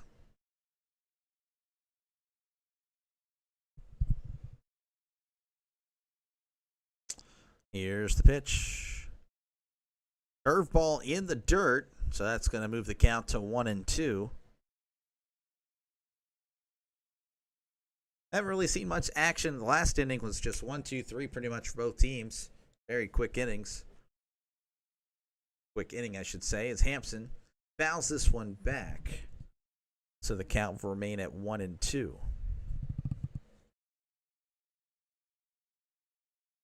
Again, both these teams, not exactly teams you think as powerhouses, but they are capable of hanging in there. As this one is also fouled back. Like, it would not surprise me if the Diamondbacks met either the Cubs or Phillies in the playoffs and were able to give them a run for their money and if not straight up win the series. Same with the Cubs. Cubs have the talent. That pitch is high, so that's going to move the count to 2-2.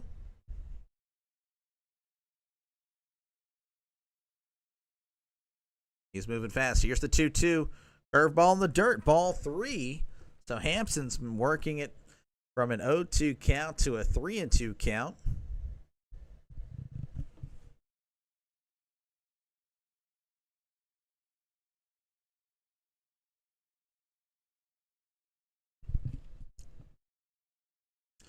Here's the 3-2. Hampson. That one's high up there. It's going to get into the outfield where Crow Armstrong makes the catch for out number 2. Pretty slow game. I guess it's been not much. There have been hits just kind of scattered throughout. Again, it's only a 2-1 game in the 7th. That's going to bring up Corbin Carroll, batting .321 OPS, north of 1,000. He's 1 for 3. Did strike out his first 2 times. That one is fouled off the catcher's mask. So he might have a mini concussion there. Oh, jeez. Oh, my gosh. And Corbin Carroll struck out his first 2 times, then was able to get on with the, I believe, RBI. Yeah, RBI single in the 5th. That one is just inside for ball 1.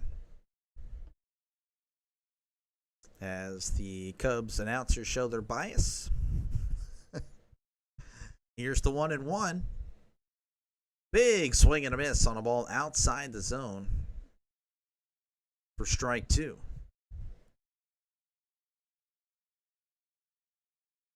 Batting .321. Again, he's one of the better players in the league. Here's the 1-2.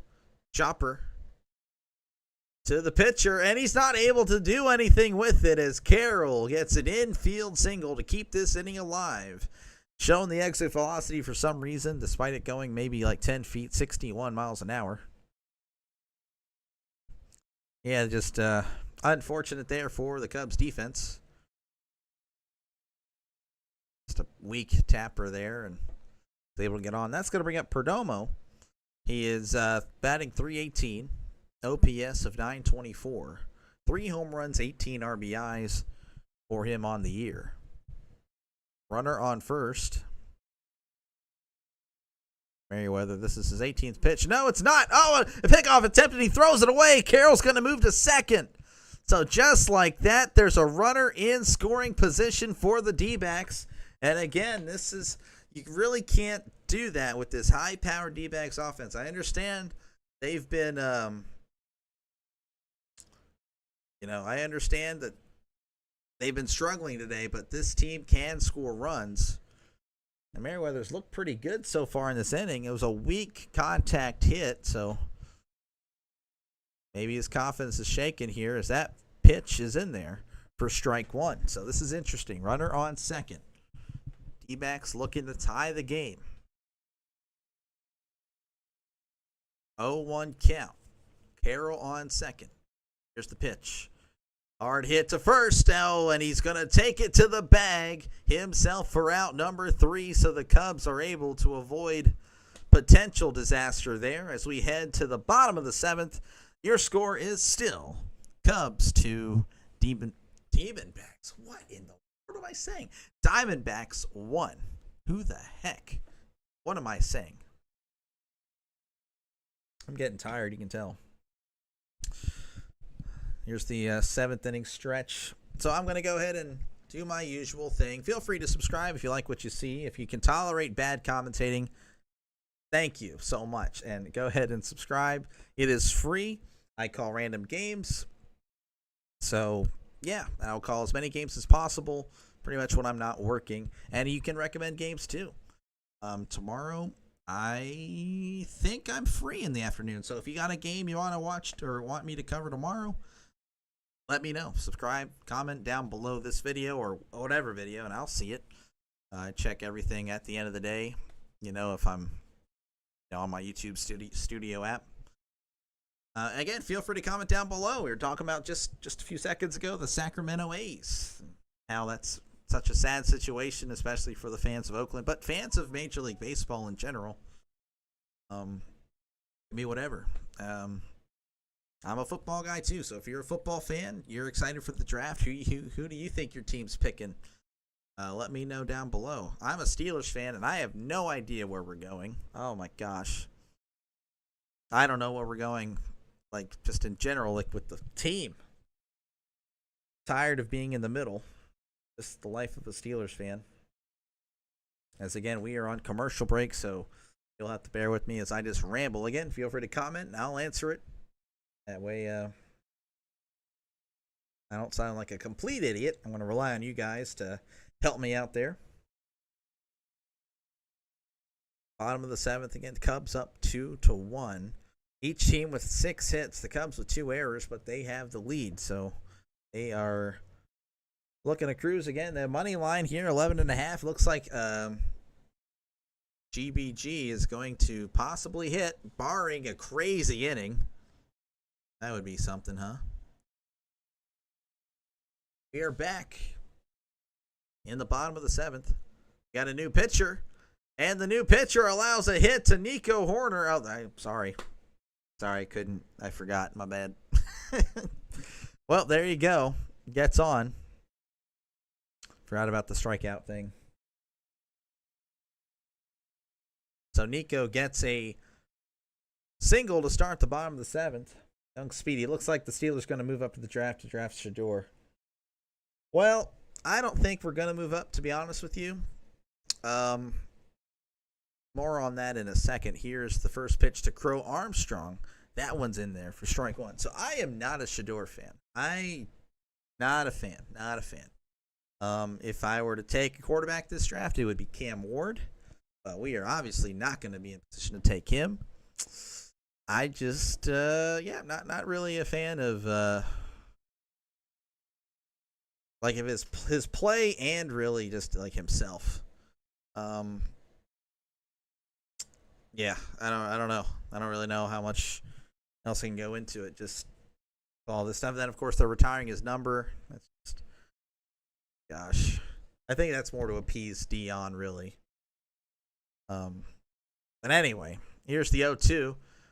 Bro finds the gap between short and third, and now you have runners on first and second. No way Sanders doesn't go in the top. Oh, yeah, no, he's 100% going to go in the top 10.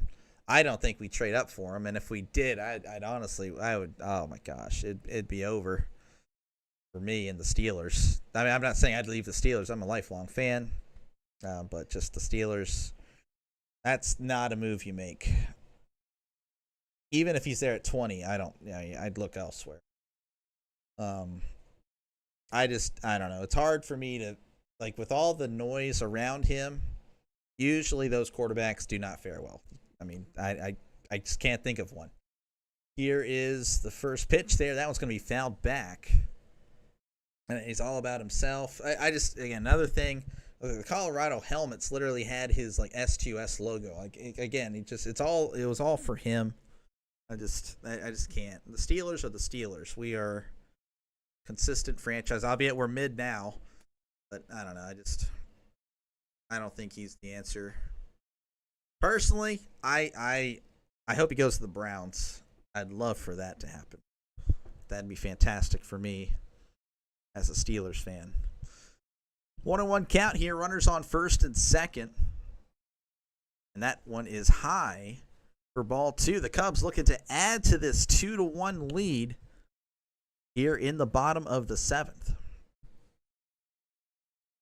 But again, the crazy thing is for the Steelers, I don't know who we're taking. I don't know who I want. Like, we need help everywhere. It's just, here's the 2-1, and that is down and low for ball 3. The Cubs kind of just letting him pitch because he's not finding the strike zone.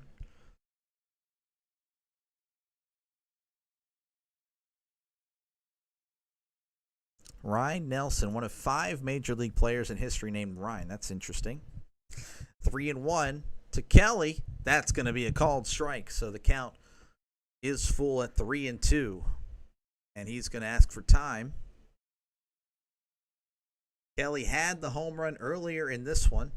So he has shown that he has the power. I want to get rid of Kyler Murray and take. So you're in Arizona. Now, I'd love to have Arch next year. I don't know how we're going to get him. Kyler, that's tough, man. I get why you're saying that. Now, he's good, but he's not good enough. I get that. Here's the 3-2. Inside, ball 4. He walked him, so the bases are loaded here for the Cubs. But I get what you're saying, because like it's like the Cowboys and Dak. You know there's a limit. He can only take you so far. And the same with the Cardinals. I like Kyler. I don't know. I'm not saying I'd take him to Pittsburgh. I think he would probably help out the team, but I don't know. At the same time, he probably would lose first round to like Mahomes or Allen or Jackson. So, yeah, it's tough when you have an average quarterback. That's what, like, they're having a mound visit, by the way. So again, I do apologize for the baseball fans, but now it's football. I will focus on the game, but there is nothing happening at the moment. I promise. Mound visit here as the Cubs have bases loaded. But yeah, when you just have like a middle quarterback, like an average quarterback, borderline top 10, maybe top 10, top 15, just you're trapped. That's why I figured the Steelers moved off to Russ. Russ, I don't think was terrible as people said he was. He really wasn't. The whole team fell apart. It's just, I don't know. It's tough to be stuck in the middle. So I get what you're saying, Nick. Unfortunately, I don't think that's going to happen.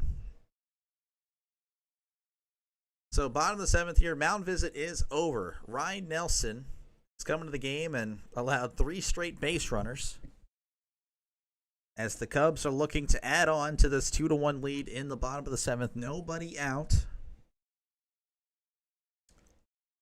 The infield is in on the grass. And that one is low in the dirt for ball 1. The Cubs are smelling blood and look to add to this lead here with Brujan, who got his first hit of the season earlier. Trying to get his second. Here's the 1-0. That one just misses for ball 2. Oh, man, this is big.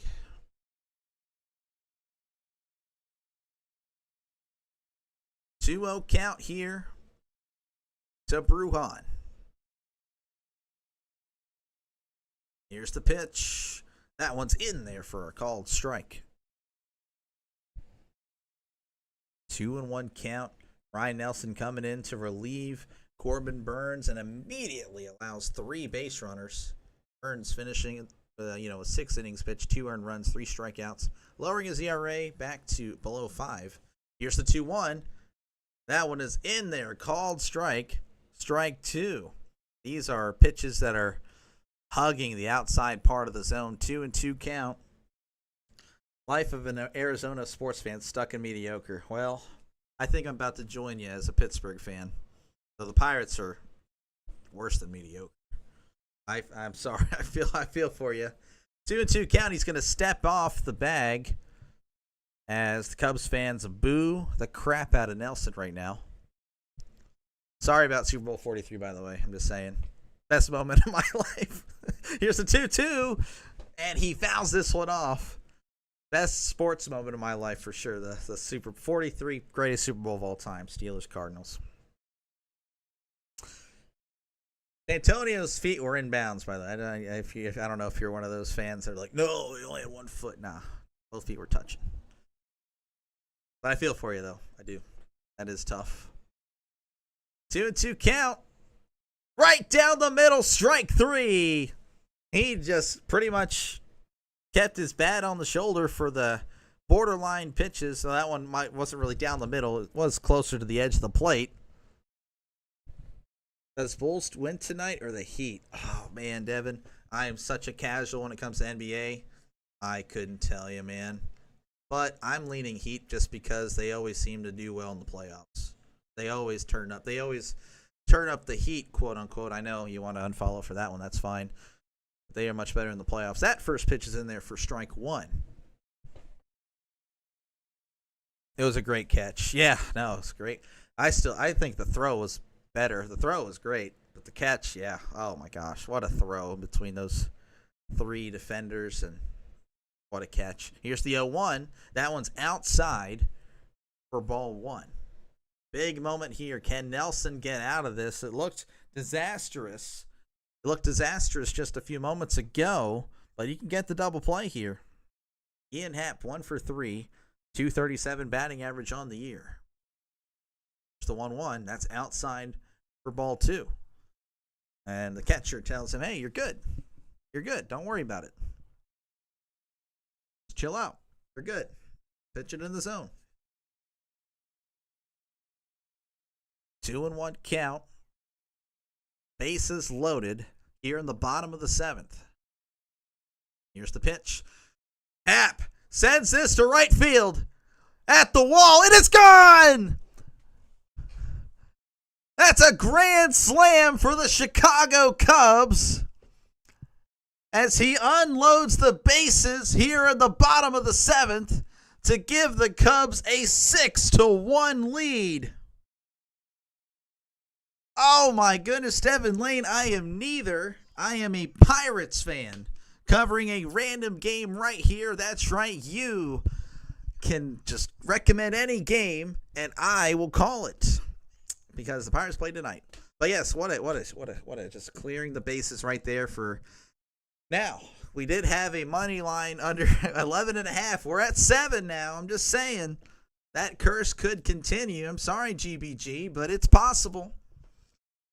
As here's the first pitch to Tucker. The Cubs making that 2-1 lead into a 6-1 lead.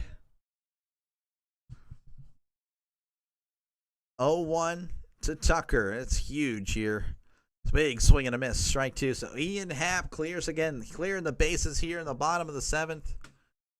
Ryan Nelson won't be on the hook for the loss, but I can't think of another pitcher today that deserves it. That's just how it works, though. Here's the 0-2.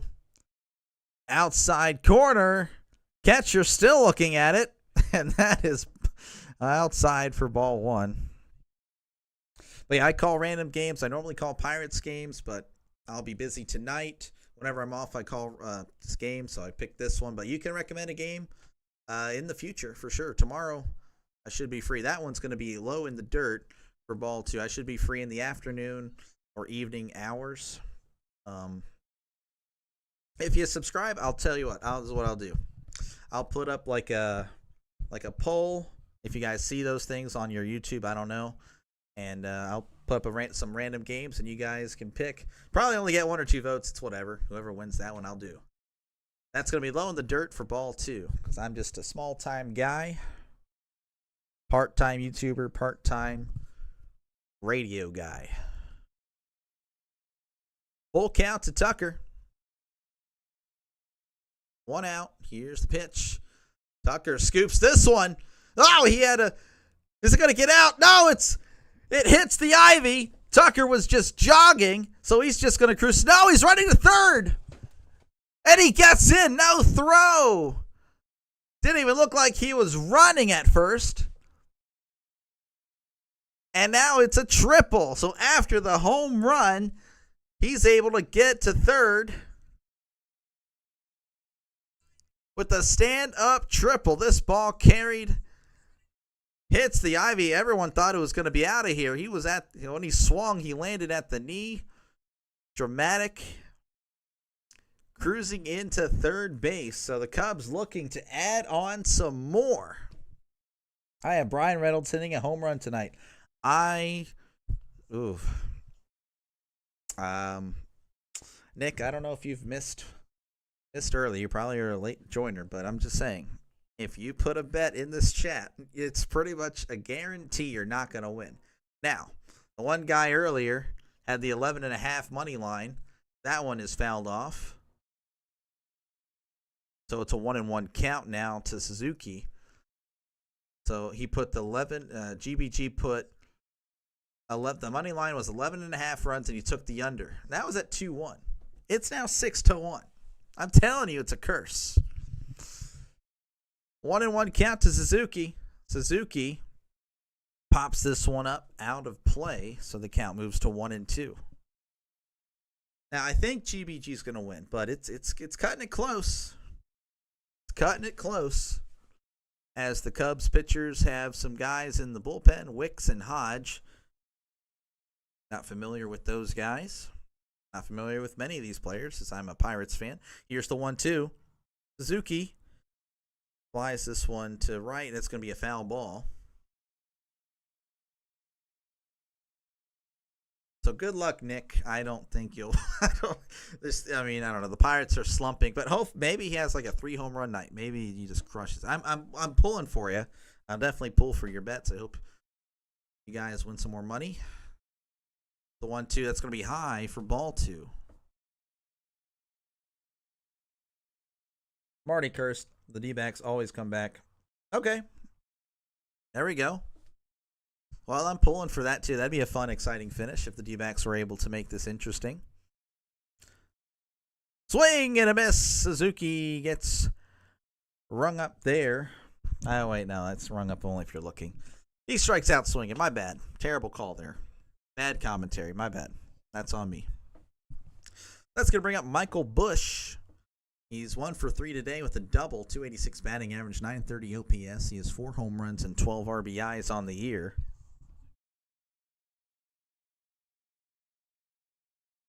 Here's the pitch. That's going to be low for strike one.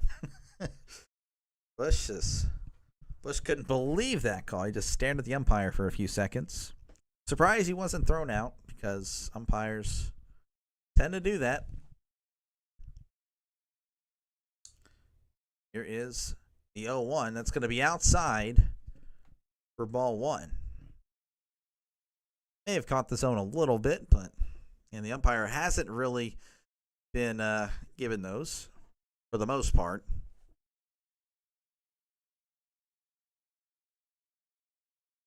Here is the 1-1. 1-1. Runner on third. That one is in there for strike two. And Tucker is on third, so the Cubs looking to add on to the 6-1 lead. They already did add on to the 2-1 lead they had thanks to the solo shot. What am I talking about? Grand slam by Ian Happ. Here's the 1-2. And this one gets by Suarez at third. And Tucker is going to walk home as that's another run here. An RBI single by Michael Bush to make it a 7-1 lead here in the bottom of the seventh. So we're approaching that 11.5. I'm telling you, that curse is real. And it probably, again, it's the odds are that 4 runs won't be scored for the remainder of the game. But you never know. We're approaching it. We are approaching it, and we do have a trip to the mound here. That's going to be it for Nelson. Not his best night. As we do have a pitching change here, Bryce Jarvis will replace Ryan Nelson as they are heading to commercial break. You guys are stuck with me as I will once again promote this channel. If you like what you see, feel free to subscribe. I've stumbled on some words today. Hopefully I'm a lot better next time out. But yeah, I call random games. Feel free to recommend games, but I call random games, mostly Pirates games. Today was a little different. So, Cubs fans, Diamondbacks fans, if you subscribe, you want me to cover more, I'll do it. You just got to let me know. I'm a big football fan, big Steelers fan. But again, I do plan on covering a lot of football games later down the road as well. I'll cover some of the NBA. I do have one official NBA game I'm covering next Sunday, Lakers Timberwolves Game 4. I may do one during the week if I am able to. I'm not too sure how my work schedule is going to look. I only know certain days, and then it's pretty much a late notice on the rest of them. Also, feel free to comment down below. It doesn't just have to be, Nick, Devin, or young Speedy, or GBG, or Jonathan. It could be you. If you're one of those that are just like, I don't know, I don't really want to comment. It's okay. I mean, I'm not gonna pounce on you unless you just say something crazy. I mean, you could be crazy. It's fine. I mean, I have some outlandish takes. I know my, my Shador Sanders take isn't exactly. That's a 50-50 one. Like a lot of people like him. There are people that love him. There are people that hate him. I'm not a fan of him. I don't think I hate him. I don't hate him. I don't really hate anybody. I'm not a fan. I tend to have the more controversial takes on things. I'm a guy that's seen enough of Mike Tomlin personally. 8 years of no playoff wins. I'm ready for a fresh face. Just to change it up. That one's going to be in there, called strike. So like it just comment down whatever. And again, you can of course disagree. It's whatever. Hey, Ray, you think it'll go over 11? I'm telling you, man. I told you. It's a curse. This chat is cursed. You didn't believe me. It's cursed. It hates betting. Apparently, I'm telling you. It's gonna be cutting it close. And if the D-backs bats come alive, which again they usually do. Here's the 1-1, and that one's gonna be fouled back. So I'm sorry, GPG. We looked like a sure thing just a few innings ago. Now it's not exactly that's not exactly the case. It's Mike. Yeah, I got to hold Mike. I think who was that that commented earlier? I think it was Timothy. Yeah. I have to hold my own mic. Yeah, I don't have the greatest equipment in the world, so I can't just have something suspended here and here's the 1-2. Swing and a miss. Jarvis strikes out the only batter he faces. So that's it at the end of 7. Your score. What the heck? View PDF. No, I ain't going to do all that. Your score. Cubs 7, Diamondbacks 1. I need the rest of this game. Yeah. As soon as the home run hit, honestly, I thought of you. I'm like, man, I told him. Its chat is cursed. Can't announce your bets because it's just the way the world, or the way my chat has influence on the betting world pretty much. I don't know. I didn't make it that way. It's just the way it happens. But yeah, we are at the end of 7 as we head to the top of the 8th. Cubs up 7-1, approaching the 11.5 scoring line. If you like what you see, folks, hit that subscribe button. I cover as many random games as possible, and I do take recommendations. So if there's a game that you can't watch, or you just want to know how I'm going to call the game, or my opinions on the game, feel free to comment down below on one of the videos. I read all comments at the end of the night. If I don't see them throughout the day, I will check them at the end of the night, and I'll get back with you. I'll say, yeah, I can call it, or no, I can't. I'm working. But that's pretty much the only reason why I won't be able to. I have prior engagements. Yeah, I'm just going to be laying around the house. I just don't feel like it. No, I'll do it. I'm going to call it. So, but yeah, again, feel free to comment down below about anything. If you want your bets to not hit, then comment. Comment your bet. Because that's how it is. If you're a Diamondback fan, comment about the Diamondbacks. Cubs fans, football fans, again, just anything. If there are any Cubs fans here about the Bears, I'd like to know, how do you, I bet you guys are probably optimistic about the year, but maybe you're not, with the new coach, young offense. I'm interested to see what you guys do. Honestly, it's interesting. It's a tough division, the NFC North. Packers, Vikings, Lions, and Bears. Here's the pitch here. Grichuk. Grichuk is taking over for Smith. Grichuk's batting .240, 761 OPS. Jordan Wicks is now the pitcher for the Cubs. Here's the pitch. Grichuk rips this one to left field. And that's going to be a base hit, a single there. So a runner on here in the top of the 8th to possibly make things interesting. GBG's probably throwing crap somewhere. I don't know. I'm just kidding. That's going to bring up Josh Naylor. He's batting .324, OPS of 968. 1 for 3 today. Here's the pitch. And Naylor singles into right. So just like that, the Diamondbacks have runners on first and second.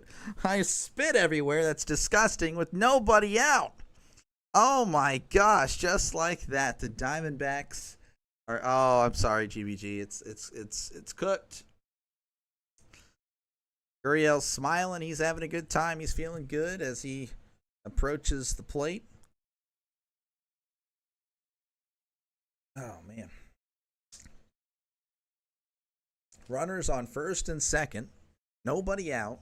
In steps in Gurriel. That's going to be outside for ball 1. I need some water. I pour it in a glass because for some reason water just tastes so much better in the glass. Everything does, really. Here's the 1-0. Gurriel rips this one into left. I don't think they're going to test him. but we have runners on every base. Bases are loaded.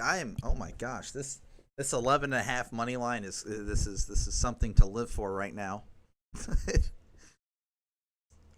Oh my gosh, I'm so sorry, GBG.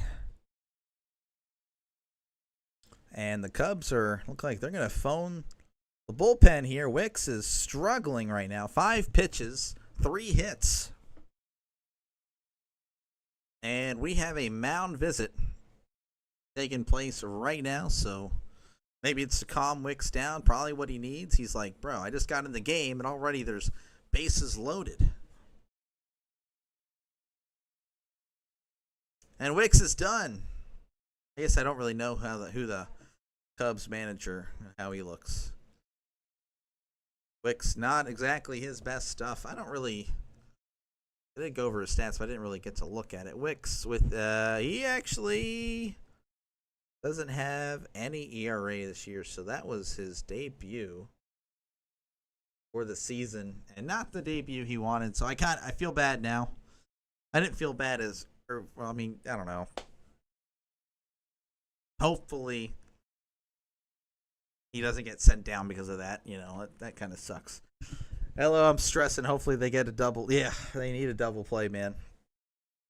That's tough. But they did make a pitching change, so it's poor Wicks. Let me actually click on him. Jordan Wicks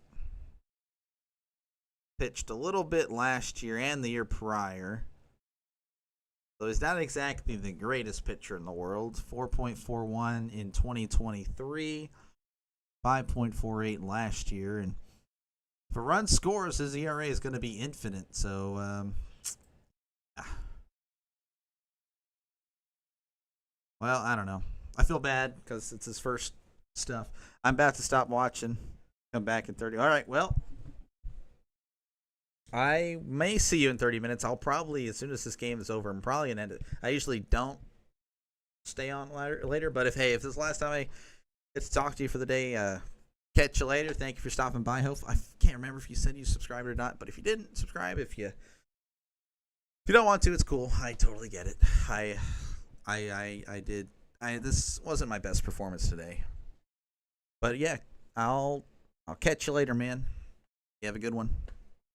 Hopefully your bet holds on. I don't know. We'll see. All right, so the Cubs are bringing in Peter Hodge.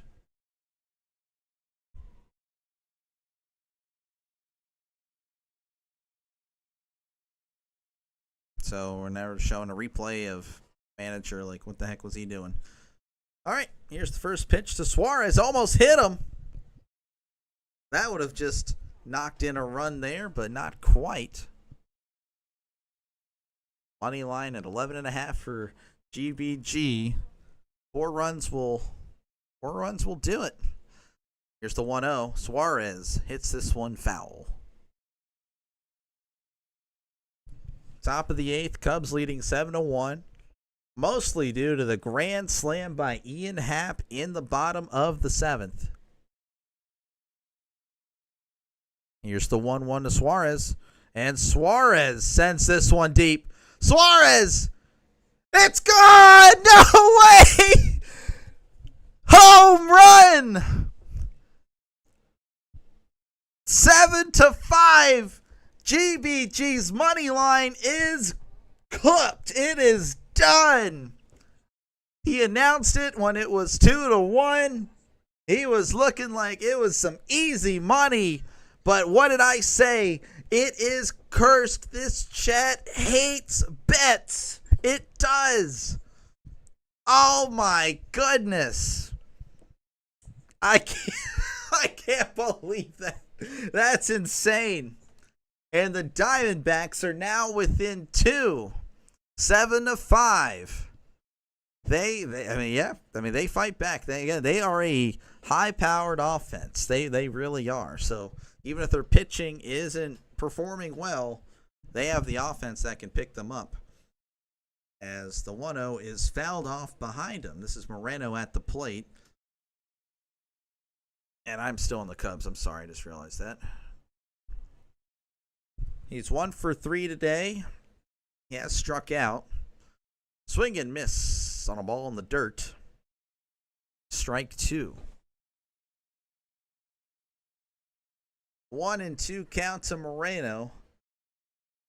It was 7-1 just a few seconds ago, but a grand slam by Suarez ends the bet there. Swing and a miss, but no, he fouled it off. He got a piece of it as that one rolled away there. So it's still 1-2.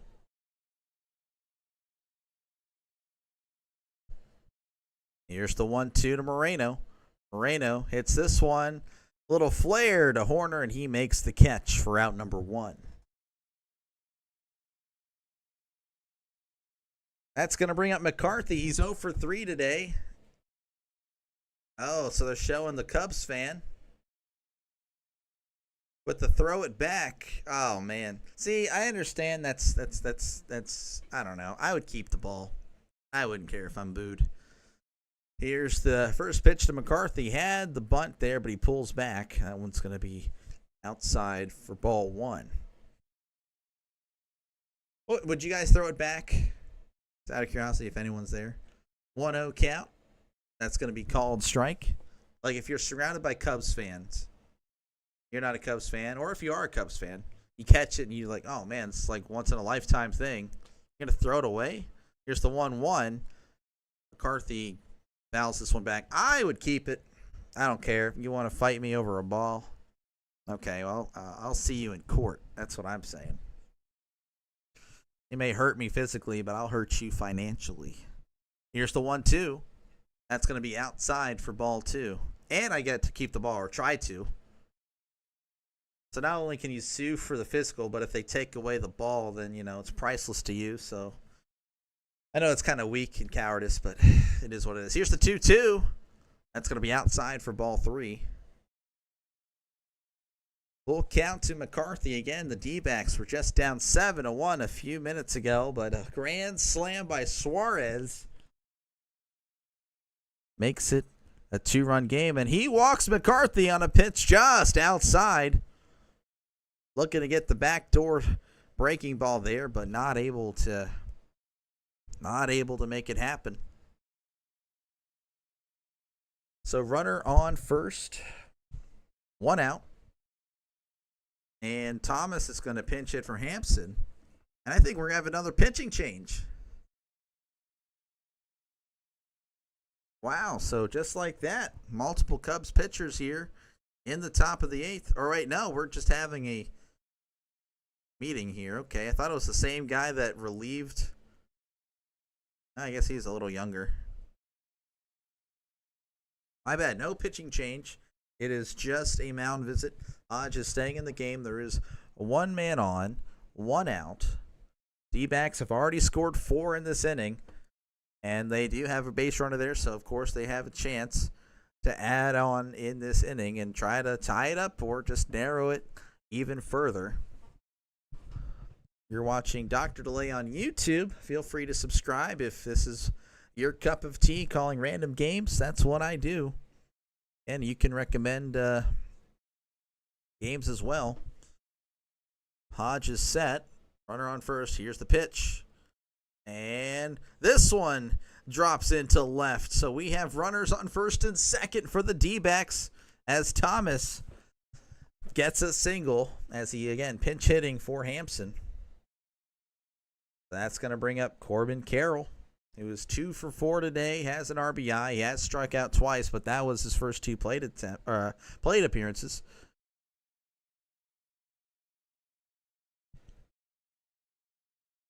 Runners on first and second for Carroll. 1 out. Here's the pitch from Hodge. Hodge, that one's in there for a called strike.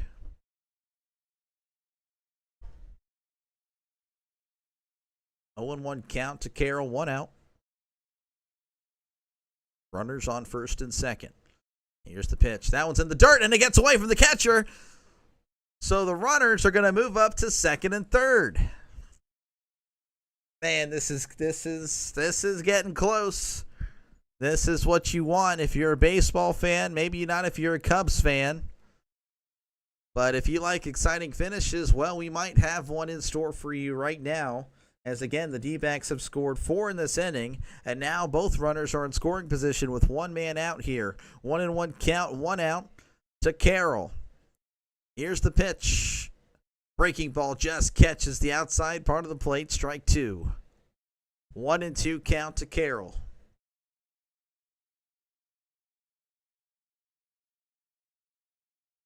Hodge sets. Runners on second and third.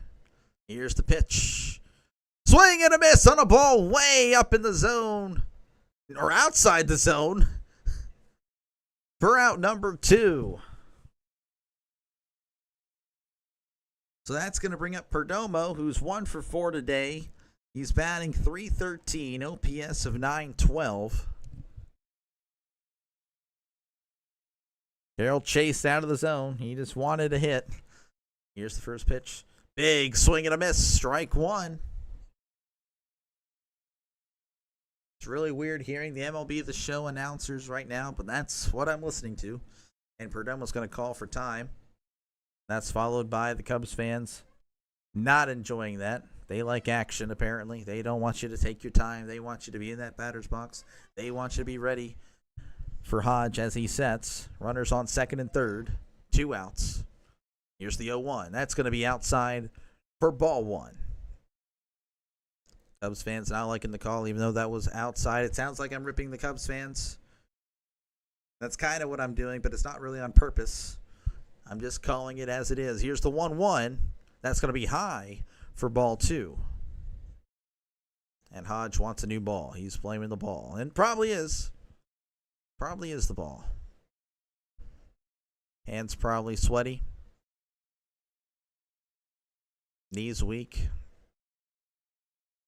Arms are heavy. Here's the 2-1 from Hodge. Should have said palms are sweaty, not hands. Anyway, it's a swing and a miss. Strike 2. 2-2 count. 2 outs. Runners on second and third. 2s are wild. 2-2. 2 outs. 2 runners on. Here's the pitch. Hits it up the middle. Swanson eats it. He's going to throw home. One of the runners will score. Swanson able to throw it home to keep the runner at third. But 1 run will cross as it's now 7-6. It hit Hodge.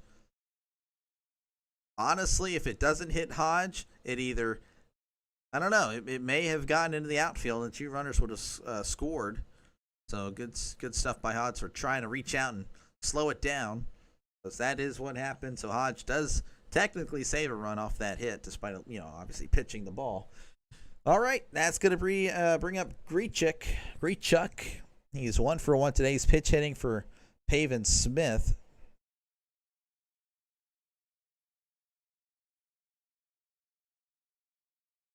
As we're taking our time for some reason. All right, we're ready. Grichuk, 1 for 1, 269 average, 807 OPS. Here's the pitch. That's going to be low for ball 1. D-backs have made it a one-run game in the top of the 8th with the grand slam and then adding one just a moment ago. Runners on the corners, 2 out. Here's the 1-0. Grichuk, chopper to third. No, it gets past the third baseman. So the runner will score. The ball is still not in anybody's hands. Perdomo's rounding third, heading for home. Oh, but it's off the catcher's glove. And Grichuk runs to third. So just like that, could have been an inning-ending grounder there. But instead, the D-backs score 2. I can't believe that. He played the bounce and the glove was just too high off the dirt. And then the catcher boots it pretty much. Because the throw would have beat him. The throw would have just absolutely nailed him. But the catcher takes his eye off the ball, I guess. So just like that, the D-backs are up 8-7 in the top of the 8th. In steps a Naylor as he takes ball 1. 1-0 count, 2 outs. The D-backs rallying here in the 8th. 7 runs. Here's the pitch. That one is high for ball 2. Runner on third. The D-backs are not done this inning. Runner on third, just 90 feet away as the Cubs have another pitcher up in the bullpen. Roberts. 2-0 count. Here's the 2-0. That one, breaking ball in the zone. Strike 1. What a wild sequence of events here. Cubs fans probably disgusted at what I'm saying right now, and I don't blame them one bit. Here is the 2-1. Breaking ball outside, ball 3. I feel like this is what the Pirates would do. If they do get up a lead, they'll blow it. That's just how it is. Diamondbacks up 8-7, 7 runs here in the top of the 8th. Here's the 3-1 to Naylor. Checked his swing, and it bat flips the swing, and the catcher doesn't like it. Man, and we're going to have another trip to the mound, and that means he is done. Runners on the corners. And we're going to have a pitching change. Diamondbacks up 8-7 now as we are still in the top of the 8th. 2 outs. So we're going to, I guess, take a break from the game. I will still be here, of course. No commercials I can pose or put out there, even if I could. I don't know how I would do that. So, top of the 8th, 2 out. We have a pitching change. Again, if you like what you see, folks, hit that subscribe button. Any subscription helps, really. I mean, it's a small channel. Trying to grow it, see how it goes. I call random games. So, again, you can recommend a game. Feel free to chat below. Been chatting with different people, and it's fun. It makes it a lot more entertaining. I get the energy high. And if you don't, it's cool. I got to rely on myself. I understand that. But it's really a team effort. But I'll be calling random games. I'm going to do my best to call a game tomorrow. Feel free to subscribe. Leave a comment down beneath one of my videos. Or I'll try to put up a poll. Might get one vote because, again, I don't really have a lot of people. And that's okay. But whoever wins that poll, I guess I'll call. If I'm able to call tomorrow, I'll do my best to do so. If you're just joining us, Diamondbacks rallying here in the 8th. 7 runs in the 8th. We're still in the top of the 8th. We have a pitching change, the second one of the inning. Diamondbacks taking an 8-7 lead. So I know Jaguar is a official Jaguars YouTuber. Probably have heard of him. That's probably why you're here, because he wasn't able to call the game. I know he's happy. He's a big Diamondbacks fan. So I'm kind of reaping the benefits of him not calling a game. You guys would probably be there. That's perfectly understood. He's established, and he does a great job. So, I guess shout out Jaguar for today's performance, for my YouTube views and all that stuff. So, that's going to bring in Ethan Roberts. He's only pitched 4 innings in this season. ERA of 0. Looks very young. Has his glasses and sports glasses on. Runners on the corners. 2 out. In steps in Gurriel. And that one is high for ball 1. May have caught the zone there. That's what it says on the graphic.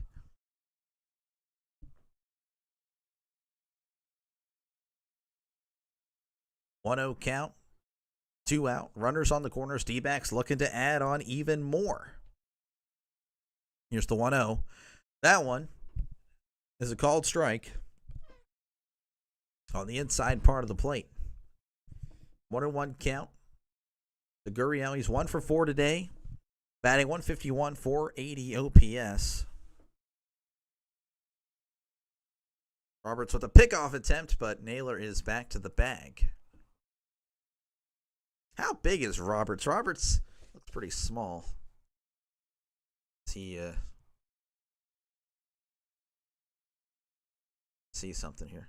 5'10", okay. So he's just a normal guy. He looks pretty small out there. It's just an average height. Here's the 1-1. That's going to be outside ball, too. And I'm aware the average height's like 5'6", 5'7". I don't need any smarty. Actually, yeah, I don't need all that. Normal dude out there. That's cool. Usually pitchers are like 6'4", 6'5". That's what I'm saying. Here's the 2-1 to Gurriel from the stretch, and he fouls this one off. So the count moves to 2-2. 2-2 count, 2 out. I picked the Cubs to win outright. Sorry, Dominic. Tell you what, you know what? You're probably happy about 30 minutes ago, but the Cubs not looking good this inning, or the bullpen. Here's the 2-2 to Gurriel. Gurriel sends this one, and that one is gone. A 3-run shot, and the D-backs have put up 10 runs in the top of the 8th. I can't believe it. This one looked like it was going to be a Cubs outright win, especially when they had the grand slam in the bottom of the 7th by Ian Happ. They were up 7-1. We had a money line bet of 11.5 in the 5th. We were like, hey, he's going to win. I told him, though, if you put that bet in the chat, everyone that puts their bet in the chat is cursed. It looked like he was going to break it. But the chat always wins. You did it to yourself? Well, yeah, of course you did. Yep, I'm sorry. I'm sorry, man. That's just the way it is. When you bet and you announce it in the chat, it's pretty much over. And they're showing a yellow 10 runs in the top of the 8th. Man, that is tough. And Suarez line drive to left, and it's caught for out number 3, and a rather sarcastic cheer from the Cubs fans as we head to the bottom of the 8th with your score now Diamondbacks 11, Cubs 7. I can't believe this. I'm sure everyone in the chat can't believe. There's no way. The Diamondbacks are going to put up 10 runs in the top of the 8th. Yeah, no, that's for sure. No, if you thought no, there's no way. I felt like they could come back. I mean, the Diamondbacks, again, really good offense. They have a lot of fight to them. But that was an impressive top of the 8th performance by the Diamondbacks. And the Cubs got to rally here if they want to. Obviously, they still have 2 more chances. But, geez, now you did tell me. You told me, Nick. You're right. And, I knew that, though. The Diamondbacks had a good offense. But you reminded me, and I thank you, everyone. Nick knew it all. That is true. He 100% was right. What a performance, though, here in the top of the 8th. Again, if you like what you see, folks, hit that subscribe button. It supports the little guy out. I'm just a average Joe. Just whenever I have free time from my job, I am going to be calling games. I am off Saturday in the evening. I just don't know how it's going to work. Or in the afternoon, I'm off in the Saturday. I just don't know what I'm doing. If my family wants to do anything, I call as many games as I can. So, again, you can recommend a game too. I've taken recommendations before, and it's worked out great. I've had great viewer counts. One that really sticks out is the Arkansas-Texas Tech. I think that was Elite 8 game. Oh man, I got 1,000 views. I had 50 people in the chat. That was a great game too. Double overtime. That was fantastic. So again, I am not against. If you want me to cover a game, I will do everything in my power to cover that game for you. So we are back here in Chicago, bottom of the 8th. The Diamondbacks, again, 10 runs in the top of the 8th. You Cubs fans are probably sick of me saying that. But maybe the Cubs can rally here. Rally back. They put up 5 in the bottom of the 7th. So in steps in Horner, Nico Horner. I was wondering why in the world can I not see Nico Horner. He's batting .314 on the year. He's 1 for 3 today. Here's the 0-1 from Jarvis. That's a big swing and a miss. Strike 2 on a ball outside of the zone. Trying to get one back here, looks like. Nico doesn't have any home runs on the year, so maybe that's what he's trying to do. Trying to get his first home run. Trying to help out the Cubs. So just a single will help. Jarvis taking his time. He does take his time. Here's the pitch. Hit him. It hit Horner, so Horner's going to head to first.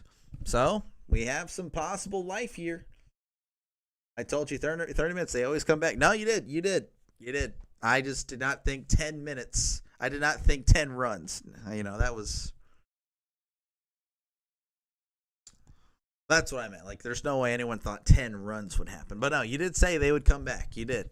And they do show some fight. They did, for sure. So that'll bring up Pete Crow Armstrong. He's 2 for 3, 2 runs. And that pitch is high for ball 1. So Jarvis, he's kind of a little wild right now. So maybe the Cubs could fight back here. 1-0 count.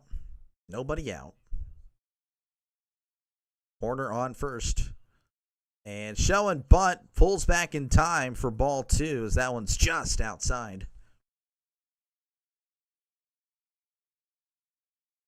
D-backs up 11-7 in the bottom of the 8th. Here's the 2-0. That's going to be inside for ball 3 as the catcher is just telling him to calm down. You're good. So this catcher is all about the power of positivity. Like what the New Day used to be all about if you're a WWE fan. WrestleMania's this weekend. I just forgot about that. Holy crap. Here's the 3-0.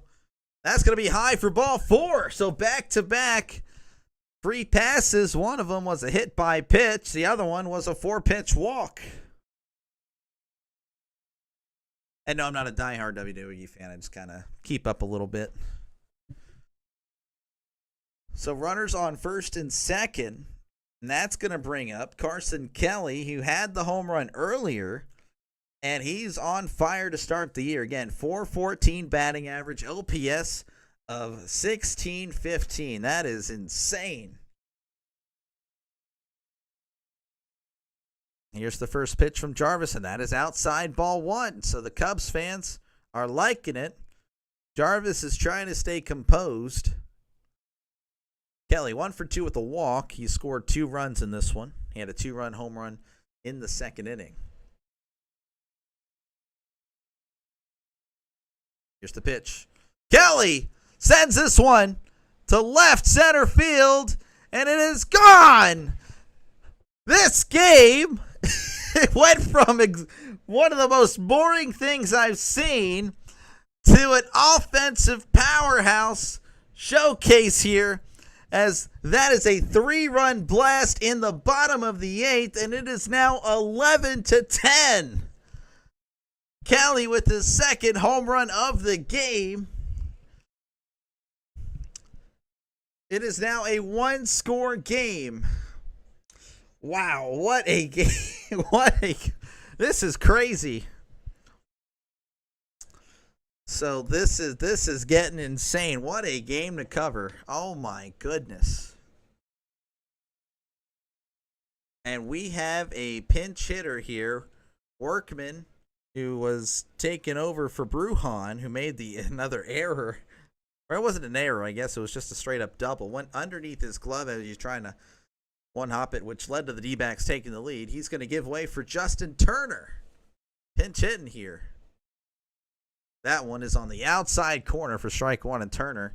That one probably was a ball. Turner lets him know about it. Didn't like the call.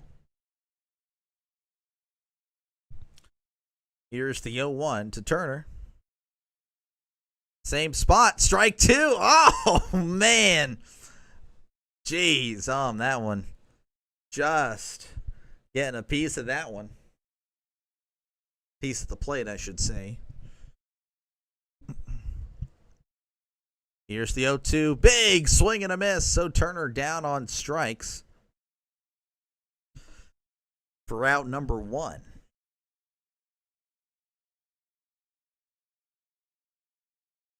They're showing the Kelly home run.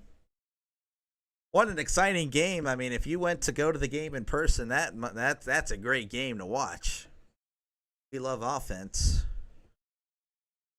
And in most sports, I love defense. But in baseball, I love offense. I'm a big Big fan of offense in baseballs. We have a mound visit, and we do have a pitching change. So Bryce Jarvis will head to the dugout now, and Joe Mantiply is going to come in for the D-backs. 11-10 is your score. D-backs up by 1 in the bottom of the 8th, 1 out. As they had a commercial break, I will promote once again the channel. If you like what you see, folks, hit that subscribe button.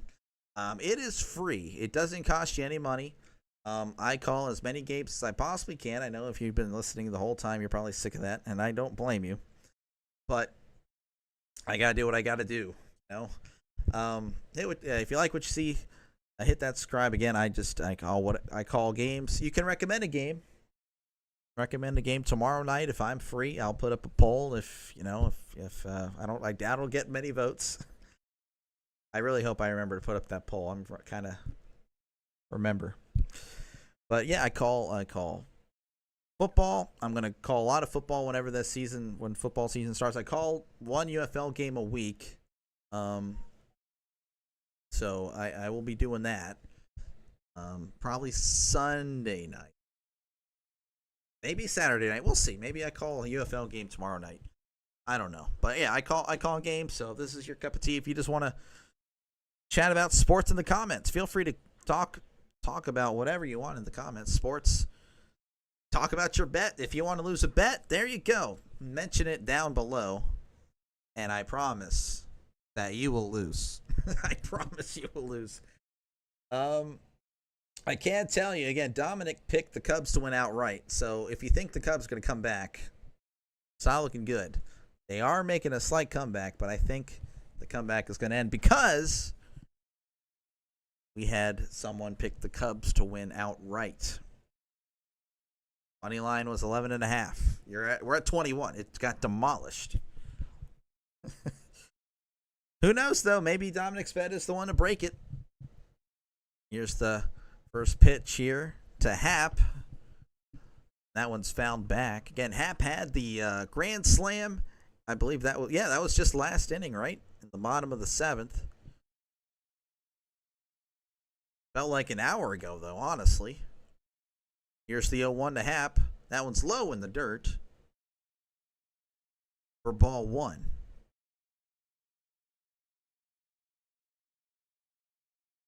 We're approaching, I believe, 3 hours. So, 2 hours and 57 minutes. This is taking a good amount of time. I'd say, the average game was at 3.5 hours a few years ago. Now it's dipped below 3. That one's fouled back. 1-2 count here.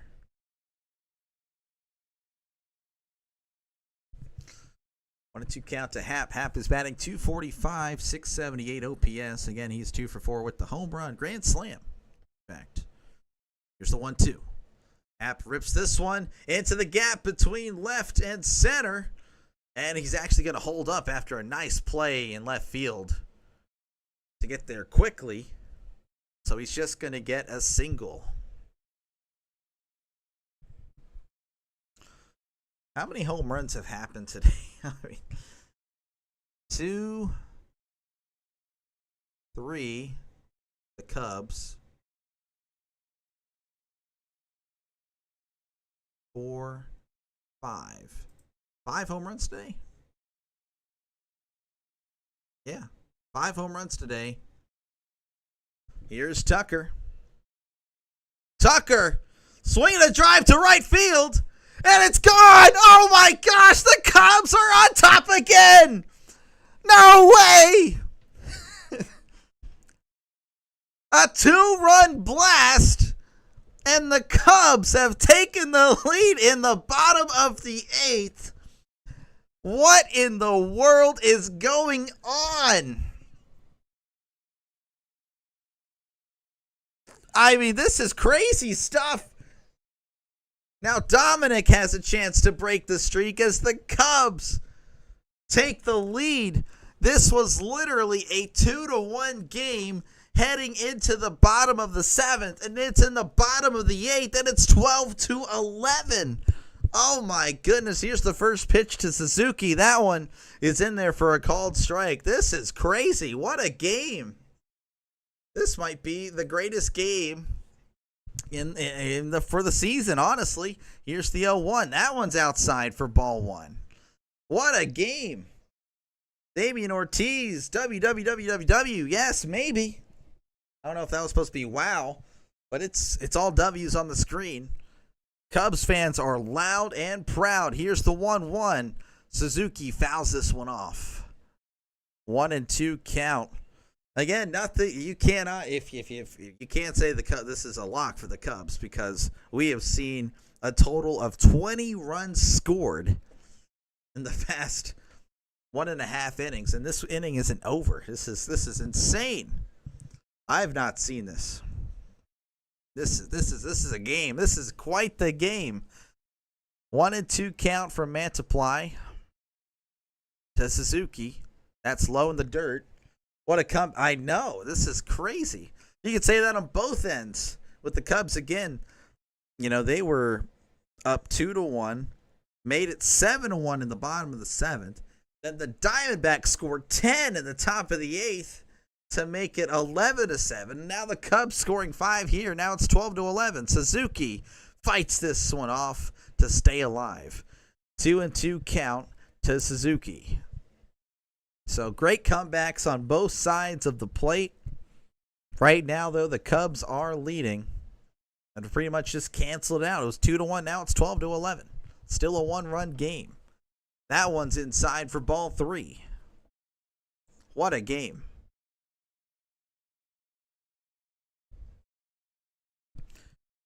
Full count here to Suzuki. Here's the pitch. And that one sent on a drive. The crowd's going crazy. Carroll's looking back. It's gone. Home run again for the Cubs. What a game. Oh my gosh. Suzuki rounding third, heading for home. It is now a 13-11 game. Wow. What in the world? It's a home run. It's a home run derby. That's pretty much what this is. It's been crazy. People can't believe it. Hands over their heads. I mean, what in the world? What a game to call. What a choice I made. Pat on the back. Oh, yeah, I'm so good. I am so good. I'm taking credit for all this. I'm kidding. I'm not. And we have a mound visit. Thank you for calling this game as it's blacked out. I hate the MLB, bro. It's so stupid. Yeah, you're welcome. You're welcome for sure. Here's the pitch. And this one is hit to right. And this one's going to drop in front of the right fielder. So the Cubs continue to keep this momentum going as that's a single to right. That was Michael Busch.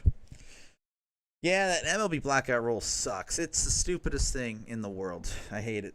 But you're welcome, Nick. I'll gladly do it again if you have any other Diamondback games you want me to call in the future. And Jaguar's not available because I know Jaguar loves the D-backs. Then I'll do it. Just got to let me know. That's going to bring up Dansby Sweeney. 1 man on, 1 out. That pitch is high and away for ball 1. I don't think I'll be able to talk for the rest of the day. Oh my gosh. 13-11. Here's the 1-0. That's going to be outside ball 2. I've been having to take a leak for the last hour. I was hoping this would be. It was looking like it was going to be a quick game. Jeez, 2-0 count here to Swanson. Swanson hits the pitcher. And that's going to get him on. It stayed in the infield. But no one was really able to get it. Are we watching a football game? I can't wait for some football, but not quite. You could say it's 13-11 as in, they went for 2 on it was 8-13, then they kick a field goal, so it's 13-11. The Bears are up on the Cardinals right now, 13-11. With about 5 minutes to go in the fourth quarter. That's yeah, I would say. This feels like MLB The Show right now. Well, I can't hit worth a darn, but yeah, as far as me pitching unranked, yeah, I would say so. Yeah, if I'm the pitcher for ranked, yeah, this is exactly what it is in MLB The Show. I can't hit worth a darn. Oh, I can't stand. Everyone else can hit. I can't though. As we have Mantipley again, he was hit on that pitch. Or that line drive right back to him, so he's kind of stretching out, see if he can continue. So we do have an injury delay. It's what they're saying on the screen. Oh my gosh, what a game. What a game, man. It was looking like it was going to be a low-scoring affair. GBG way back in the chat was like, yeah, I got the under 11.5, no problem. And I told him, you can't put bets in the chat. You can't do it. 24 runs. Now, Dominic has picked the Cubs to win, so Arizona could be due in the top of the ninth. Here's the pitch there to Nico Horner. That one is a called strike. Runners on first and second, only one out, so the Cubs still in position to add some more runs. Goes 1 for 3 on the day. Swing and a miss. Strike 2.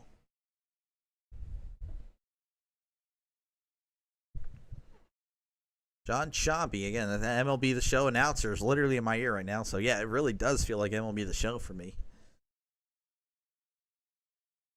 0-2 is the count. Mantipley staring. Taking his time. Here's the pitch. Horner. This one's a little flare. It's going to drop past the second baseman.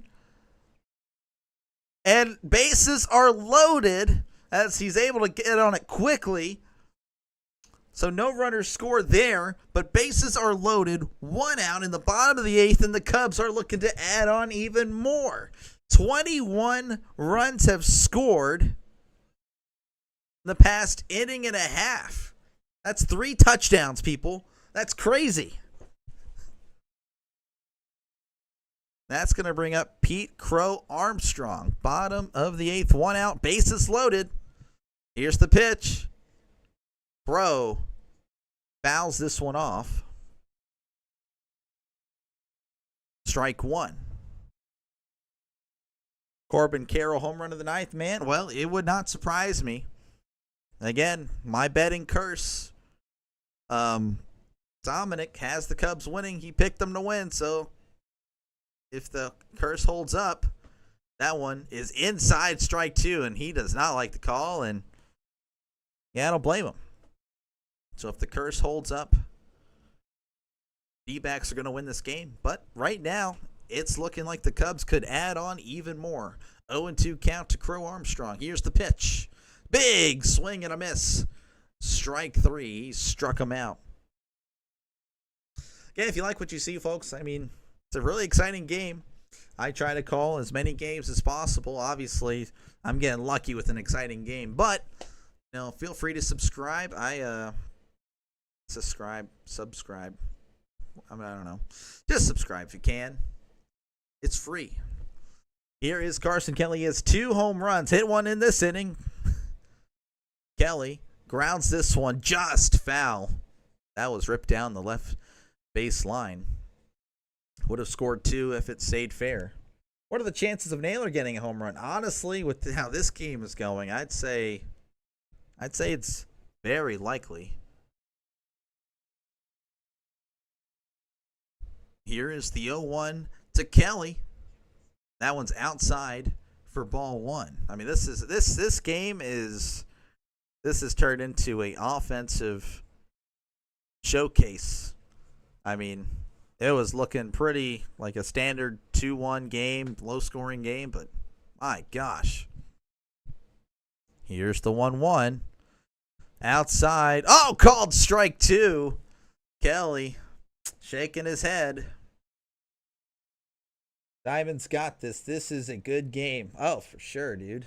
This is fantastic. This is great. This is a great game. I wish all baseball games were like this. Here's the 1-2. Kelly hits it to second, throws on a first, and that'll stop the bleeding as 6 runs come across here in the bottom of the 8th. The Cubs leading 13-11. I just got a parlay. I just need one home. Oh, dude. Now I can't tell. I don't know. I don't like it. I told you probably are late joining in here as I see the numbers are doubled. Oh my gosh. Thank you everyone for tuning in. But if you bet, you're probably going to lose. It's like what, 0-5 at this point, but Dominic now as the Cubs pick to win. So Dominic could be the first one ever in my few months of doing this to have a bet actually go through if the Diamondbacks are unable to come back here. Again, this was a 2-1 game heading into the bottom of the 7th. Then the Cubs make it 7-1. Then the Diamondbacks score 10 in the top of the 8th to make it 11-7. And the Cubs, obviously, just now, we're all just watching this happen. They put up 6 in the bottom of the 8th, and now it's 13-11. It's insane. What a game this is. Oh, this is so awesome. This is fantastic. 16 runs in the 8th. I mean, I know you're never gonna never again. I mean, that's so rare. You had a $5 3-legger. I had Diamondbacks when it was over 11.5. It was plus. Wow, what a bet. Oh my gosh. Well, hey, maybe the curse is broken. I'm not too sure, but you didn't announce it in the chat. You have to announce it in the chat, and then it's pretty much a guarantee that it's going to break. So, but again, Dominic is the one that has it. Of course, Nate has a parlay. He needs Naylor to hit a home run, and Naylor. So Moreno's due up. So we're at the bottom of the order right now. So Naylor hits 5. So it's the D-backs are going to have to pretty much get a nice rally here for that to hit. I don't know. It's going to be pretty tough. If you like what you see, folks, feel free to subscribe. It is free, I promise. I made sure that it doesn't cost any money because I'm just that awesome for you. I cover random games, so feel free to recommend, after this video is over, what games I should do in the near future. Pretty much whenever I'm off from work, I'm calling a game. I cover football, baseball, and I covered a lot of college basketball and NBA. I will try to do an NBA game here soon. I'm going to do one next Sunday. It was recommended to me by somebody earlier in the chat, so here we go. Ryan Presley in for the save situation of Moreno. That one's in there for a called strike. Is that real time? What do you mean? If you're talking about NBA, MLB game day, yes, that is on the MLB.com. Here's the 0-1. That one is outside for ball 1. So, yeah, I just needed a something because, I don't want a camera just on me because, no one would watch that. Who cares? Here's the 1-1. Popped him up. Does that stay in play? And Bush is able to make the catch for out number 1. So, yes, it's on MLB.com. All you got to do is click on the game. And game day kind of gives you all the stats. It's really neat. It's really neat. Just on MLB.com. And you call Pirates game. That's all I really do. Yeah, honestly, for the most part, this is my first non-Pirate game. But the Pirates play tonight, and I will be busy tonight, unfortunately. Well, not unfortunately. I'll be hanging out with family. But so I unfortunately can't call that game for you. And that one is ripped to the first baseman, but nice play. He's able to get up and take it himself to the bag for out number 2. So Michael Bush with 2 nice plays here in the top of the 9th. And the Diamondbacks are down to their final out. Shout out Dominic. It's looking like that curse is going to be over, so I can no longer say that. So dang it, Dominic. Darn you. I was really proud of that curse. Even though people were losing money, I was proud of it. I bet the Cubs. Yep. Here we go, Dominic. Down to the final out. Here is Thomas. That's in there for a called strike. 0-1 count to Thomas. He's 1 for 1 with the single. He's pinch hitting for Hampson. Here's the pitch. 0-1. Thomas sends this one to right, and it's going to drop. Oh, and it gets into the deep part of the park. He's running to second. He still doesn't have the ball. He's going to hold up at second. Not over yet. Not over yet. Just over the outstretched glove of Tucker, too. Man. So that's going to bring up Corbin Carroll. and we have a stoppage of play. I don't know if it's a mound visit or whatnot, but they're not showing much right now. Everyone's kind of standing around. Okay, the catcher was meeting up with Presley. Corbin Carroll's 2 for 5, 2 singles and an RBI. Diamond's got this. Thomas said Carroll home run to tie earlier. Here we go. Here's the pitch. Carroll pops it up. Left field, 3 Cubbies looking for it, and Swanson makes the catch. I'm sorry, there will be no tie-up today. Go, Cubs, go. That's what they're playing. The Cubs come back in the bottom of the 8th to win 13-11 over the Diamondbacks. What a game. Oh, my goodness. That was fantastic. Oh, I'm sorry to all the Diamondback fans that were here. I do thank everyone for tuning in. This was fantastic. Again, subscribe. I comment on I do comment. I commentate on random games. Again, feel free to recommend games. I will call as many games as possible, pretty much whenever I'm not working. And I'll say in the chat if you guys just want to chat about sports. I'm a sports fan. It's more so football, but I can talk baseball. That's fine. You'll see how limited I am in that regard. I'm a casual, I guess, a little more than a casual. But I do thank everyone for stopping by. Again, subscribe. It's free. Shouldn't hurt you. Maybe it does, maybe it doesn't. But yeah, if the chat is active, I'll stay on. If not, I totally understand. You guys have a life. You guys can do whatever you want to do. I ain't going to be mad if you leave. So, but yeah. Thank you everyone again for stopping by. But yeah, I'll stay on again if you guys want to chat. If not, it's cool. You call NBA games. I have yet to do so, but one of the guys earlier did recommend next Sunday Lakers. So I will be calling next Sunday's Lakers game. If there is a game I'm able to do during the week, because I know the playoffs are the play-in games are about to end, so the first round's about to start. I will do my best, Yassine, for sure. But I'm going to give it a shot. I'm going to give some NBA games a shot. I know I love college basketball, but I just feel like that's much more entertaining. It's not really a three-point contest in college basketball. But I'll give it a shot, though. I promise. I will call a game or two. Thank you, Heel. Great job, Doctor. I appreciate it. Hopefully I earned a subscription there. But again, I will take recommendations, but I will for sure call an NBA game sooner or later. Again, thank you everyone for watching. I do appreciate it. If you guys want to chat in the comments, that's perfectly fine. We'll go ahead and look at the stats in the meantime. Not a lot of pitchers today. Ray, again, started the game for the Cubs, only allowed 1 earned run.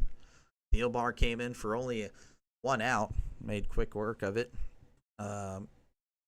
Keller gets the hold, Merriweather gets the hold, and then Wicks just came in, didn't record an out, and then thanks, brother. Take care. Appreciate it, man. Hope to see you around soon. It'd be great to see you again. It was a pleasure talking to you, Nick. Hodge allowing 6 runs in 2/3 innings. Roberts allowing a run here, and Presley gets the save. On the D-back side, Corbin Burns started off shaky, but then settled down. Pitched six innings, allowed 2 earned runs. Nelson came in and kind of just blew it up. And Jarvis kept that going. 3 earned runs, 2 1/3 innings pitch. Mandaply with the loss and the blown save. He allowed 3 runs in the bottom of the 8th. So, oh man. All right, I guess I'll do one last advertisement, then I'm going to head on out. I appreciate everyone for stopping by. Again, if you like what you see, feel free to subscribe. I do call, again, as many games as possible. I do take recommendations, so comment at the end of this stream or whatever. Find one of my videos, comment what game to cover, and I will cover it if I'm not working pretty much. That's going to do it for me. I will see you guys next time. Thank you so much for watching. I hope you guys have a great day. I really do. And I hope your team is going to win, unless they're playing my team. Then you guys can go kick rocks.